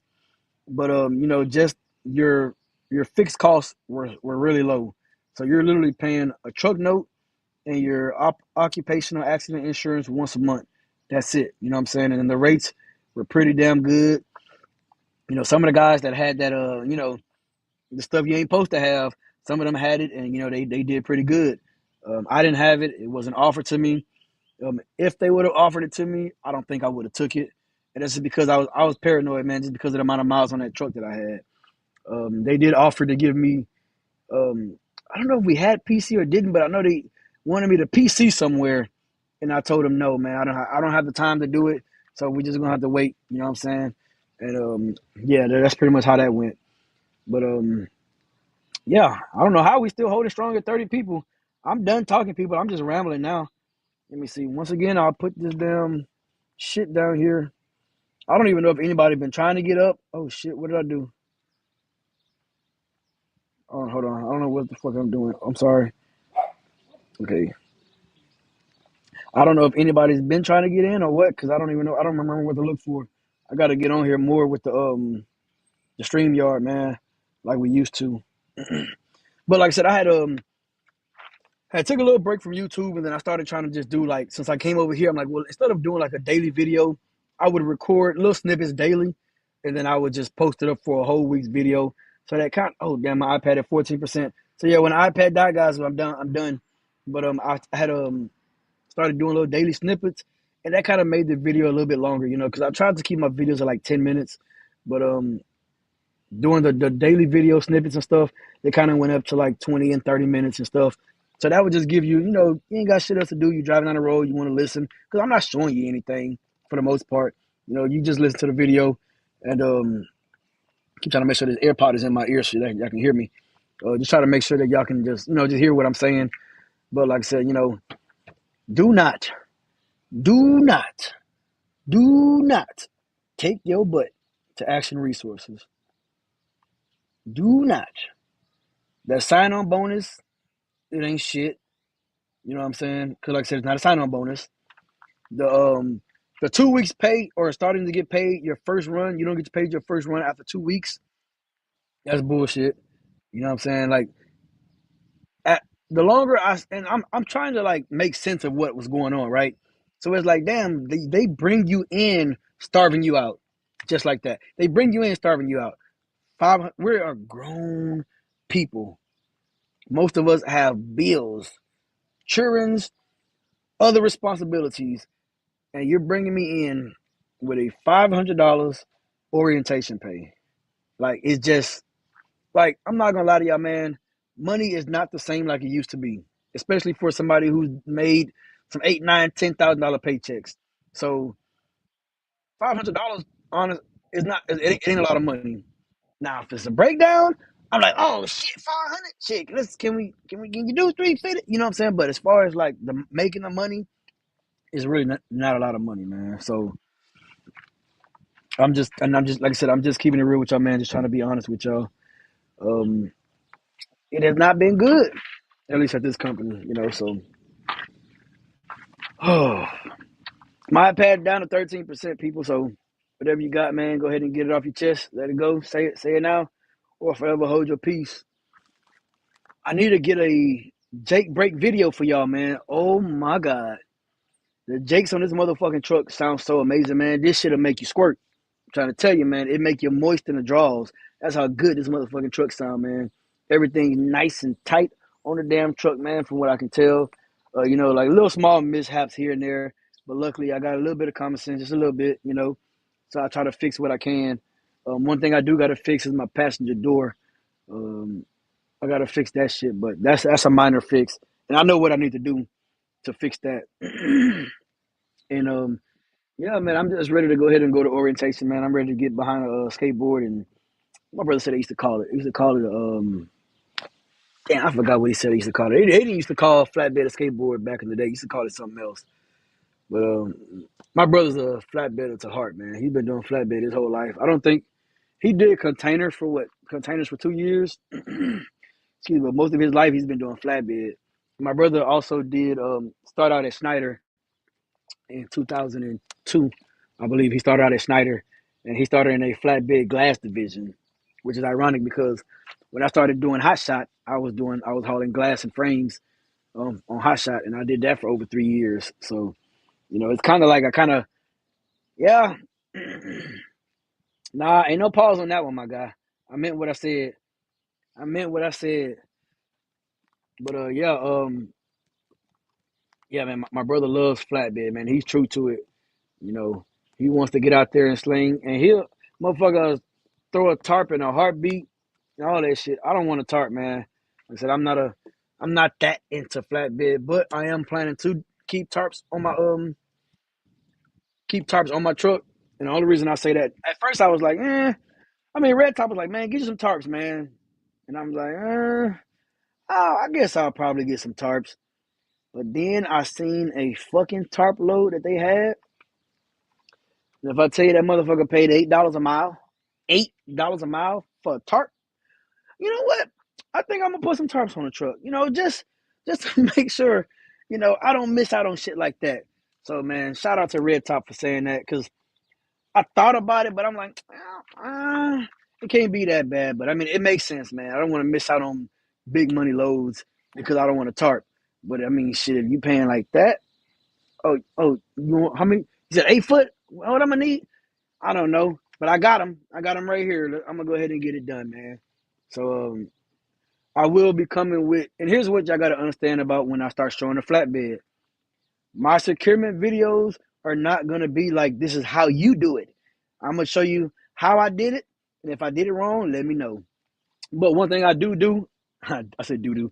One thing I do is I know for the 4 months that I did do flatbed, I did over secure every load, man. I don't care about you only need 5 straps. If I want to throw 10 straps on this damn load, so I can feel, you know, what I'm saying that I can have a ease of mind. That's what I'm gonna do. So that's one thing I don't want anybody saying. Oh, you didn't have to put that many straps. I know straps are what rated at 5,000 pounds, 5,600 pounds, or whatever. So yeah, I do overstrap, man. So shit, I already know. I do know. You know, hey, first 5 to 10 feet of the load, you throw 2 straps, and then after that, you know, you do what you got to do. But yeah, that's pretty much where I'm at, man. I don't really have anything else. I'm just rambling. Um, like I said, as far as a tent, like I said, I haven't, as of right now, I haven't had any issues with what the hell is a wasp net? A wasp nest? Is that a wasp nest? I can't tell if that's a wasp nest or if that's a napkin.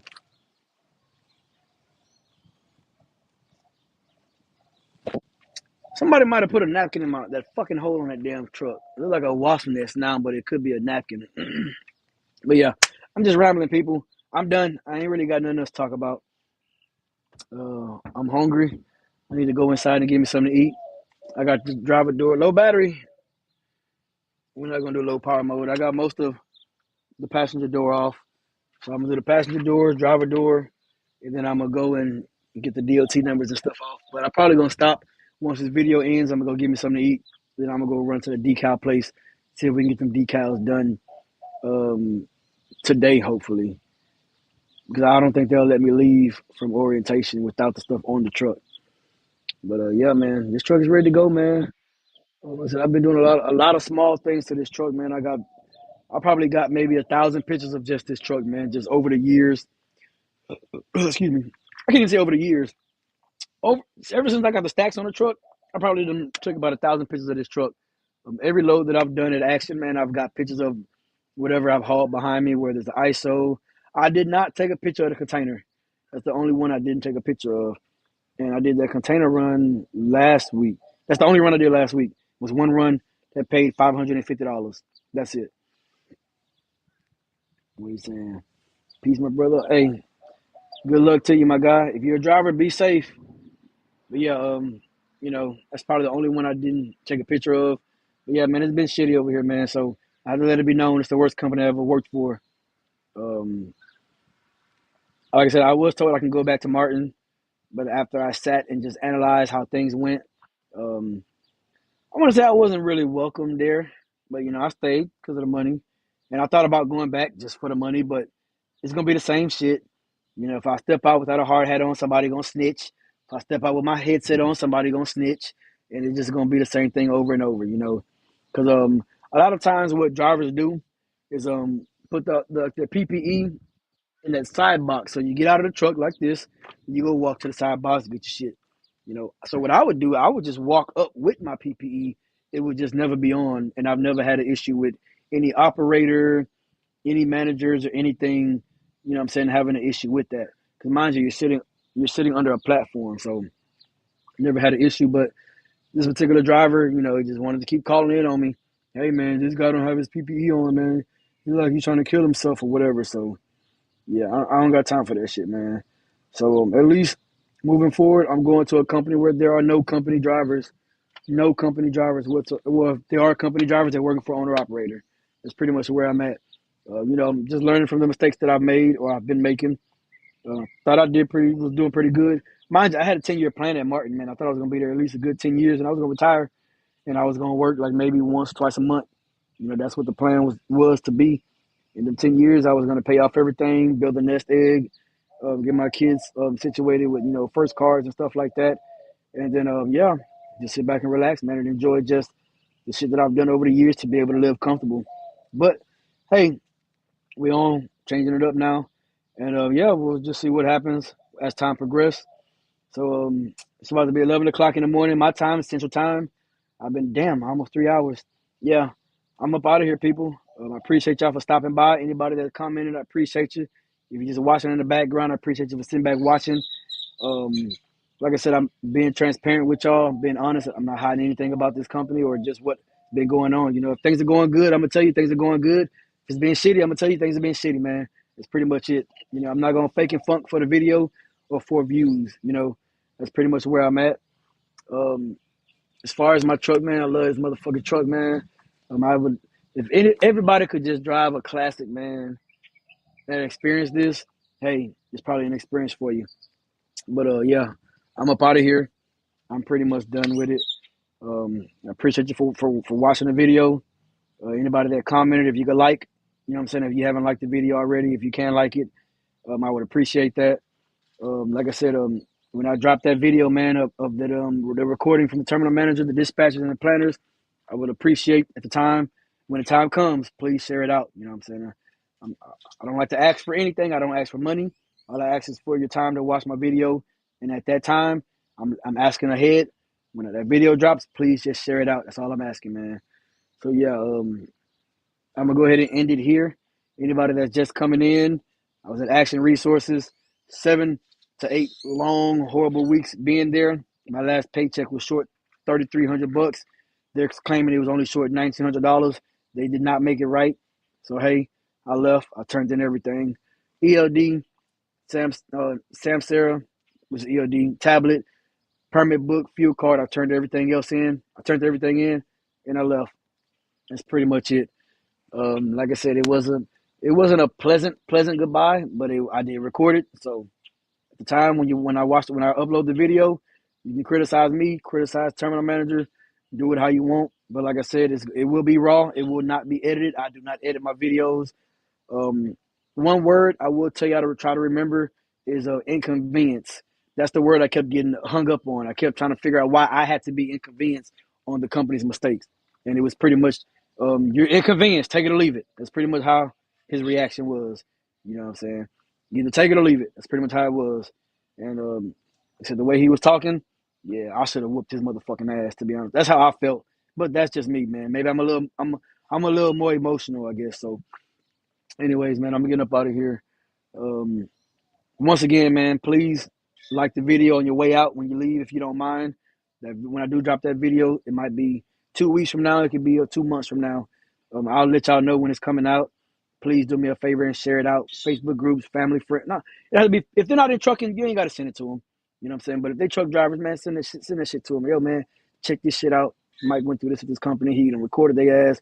They was cutting the fuck up and didn't even know they was on candid camera. You know what I'm saying? So after that, man, I'm out of here. I don't know if this live is going to stay up because I haven't done StreamYard in a long time. But it's pretty much it, man. I appreciate y'all for stopping by. I'm out of here. I'm going to just stand here and take this off so y'all can go ahead and make your way on out. Like I said, please like the video on your way out, and I appreciate it, man. That's pretty much it. What is it? Do 10 burpees right now. I don't even know what the fuck that is, 10 burpees. I don't know what that is. I'm not your average guy, man. I don't know. A lot of shit that a lot of y'all know, I don't know. But we can talk about cars, though. We can talk about cars all day. Cars, trucks, motorcycles, bikes, four-wheelers, scooters, whatever. Unless that's like some type of exercise or something and shit. I don't know. I can do some jumping jacks or something. If I doing jumping jacks, man, I got a wipe beater on my nipples and shit gonna start jumping out and shit. So I don't think y'all want me to do that either. But yeah, that's pretty much it, people. I'm just gonna continue taking these names off the dough. Like I said, appreciate y'all for stopping in. And I keep seeing the numbers go up and down. So that's why I'm like, if you're just coming in, man, I was at Action Resources. I left them. They messed up my check for the last time. $3,300 missing. They said I either had to wait. They was going to throw it on my next week's paycheck. So, and that was either that or I get 75% of it on the EFS check. So, yeah, that's why I left. I'm done. And that's not the only reason I left, man. That was just kind of like what is it, the straw that broke the camel's back, if that's the correct saying. The hay that broke the camel back or some shit. Yeah. But my iPad is about to die. It's down to 5% now. So, like I said, I'm finna finish taking this off. And, yeah, I'll get up with y'all in the next video, man. Like I said, once again, I appreciate y'all for stopping by. Yeah, I appreciate y'all for stopping by, man. That's pretty much it, I can sit here and admire this beautiful truck, man. Hey, Israel, I appreciate you, Israel. Whole ass energy. Let me see if that's still up there. Yeah, that was action right there, man. Whole ass energy. But yeah, iPad about to die. Like I said, man, if anybody want to get in contact with me, man, my email truckingwithbigdaddy@gmail.com. That's pretty much it, man. I'm finna finish taking these numbers off, and I'm gonna get up off of here.